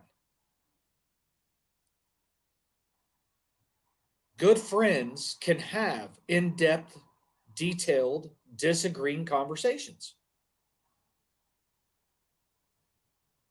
You put feelings aside, unless it's something personal, of course, then it's something different. But typically, you're not having a debate or in-depth conversation on something that's personal in most situations. But we ask for each other's opinions. We give our opinions. Our opinions may not be liked, but it doesn't change anything because we're still friends.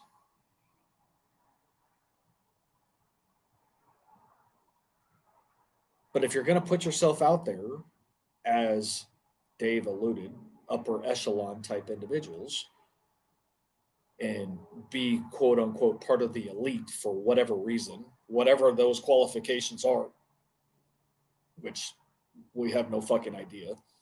Is it based on the monetary value of your collection that dictates you being in the elite? I don't know. We'll never obtain that, nor would we even try, because that's not what we're about. As young Edward would say, there is no hierarchy.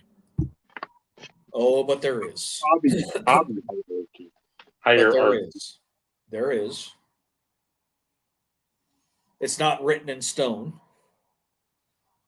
but there is. And in the words of In our someone's good friends, head. well, in the words of our good friend Carbon Underground, we're low rung. Yep. It's at the end of the day, like you always say, Vinny, just be a good person. Like, just be a good dude. If you want to express your opinions, express your opinions. There's nothing wrong with it. Don't force your opinions on other people to make it seem as though that's the way it should be in the end. In no way, shape, form, or fashion have we ever pushed our opinions on anybody during this show. We express them because that's what we do. But we have never once pushed it to where it's like, now, what we've said, this is what you should think. This is what you should believe. This is what you should go with. Because that's not what you do. Opinions are like assholes. Everybody has one. That's what makes us human. That's what makes for good conversation.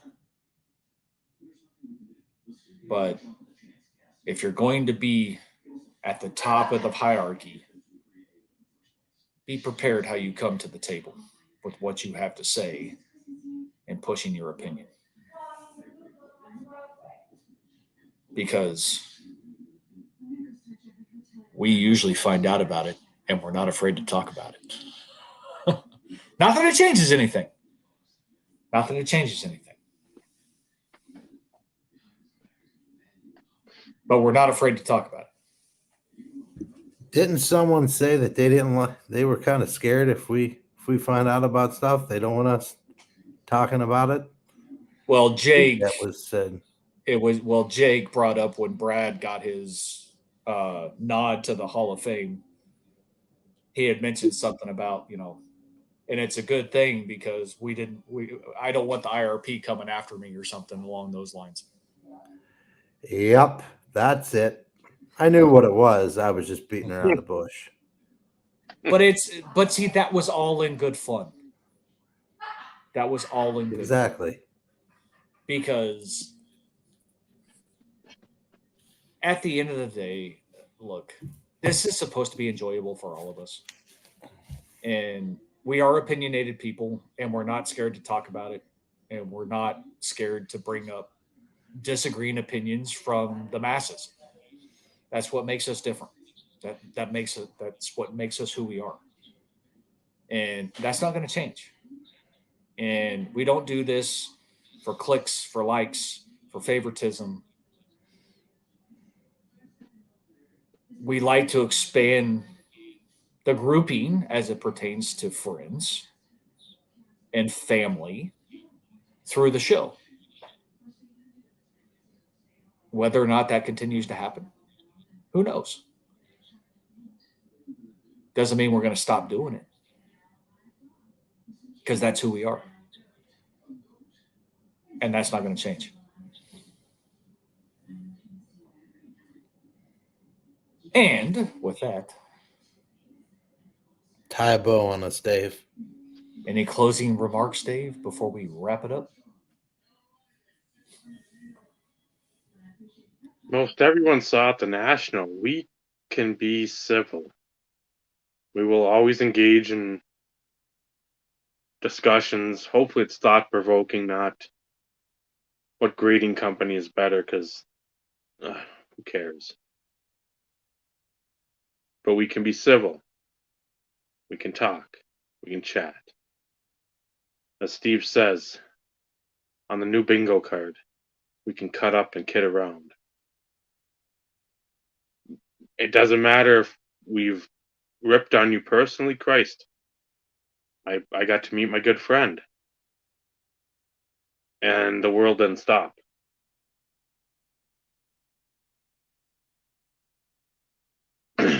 So as long as you can differentiate from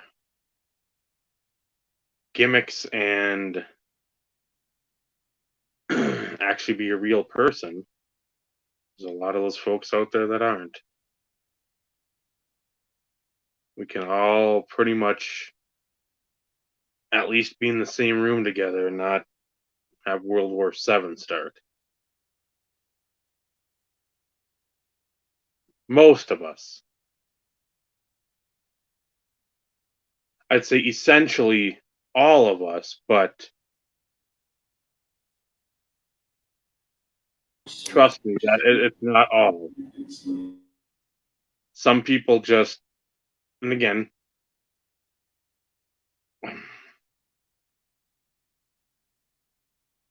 a lot of us are in the boat of, well, maybe it's not,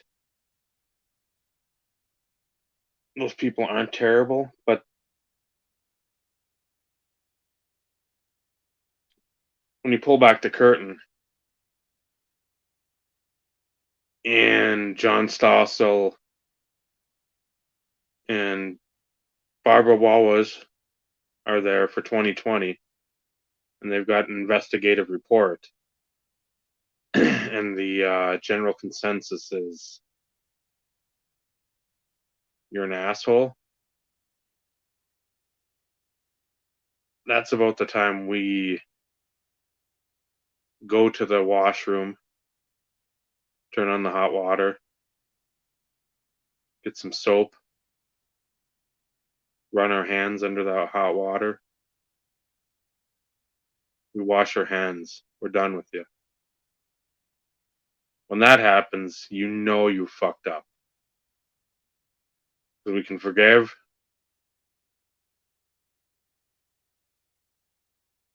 But we don't forget. So thank you for watching. Again, comments always help us motor through the show. Even if you're watching in the archive, if you choose to do so.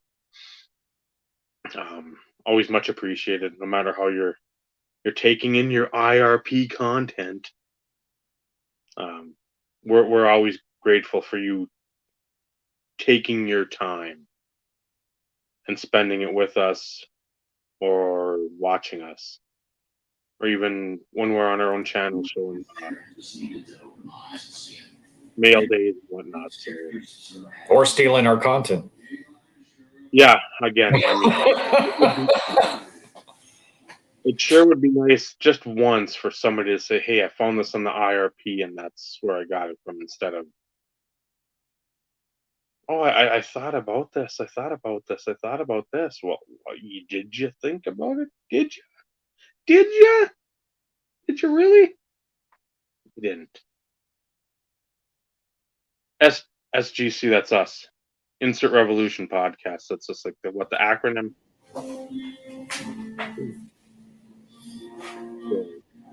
Yeah, it got shortened somehow over time. Remember, Well- we're drama, not content. Yeah. And remember, you're a good hobbyist if you have on your placeholder telling a kid, fuck you.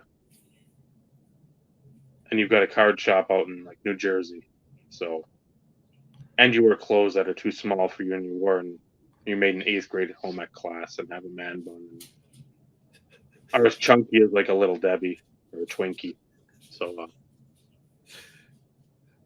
Steve, Vinny, Dave, this has been the RP 159. Remember, Come here.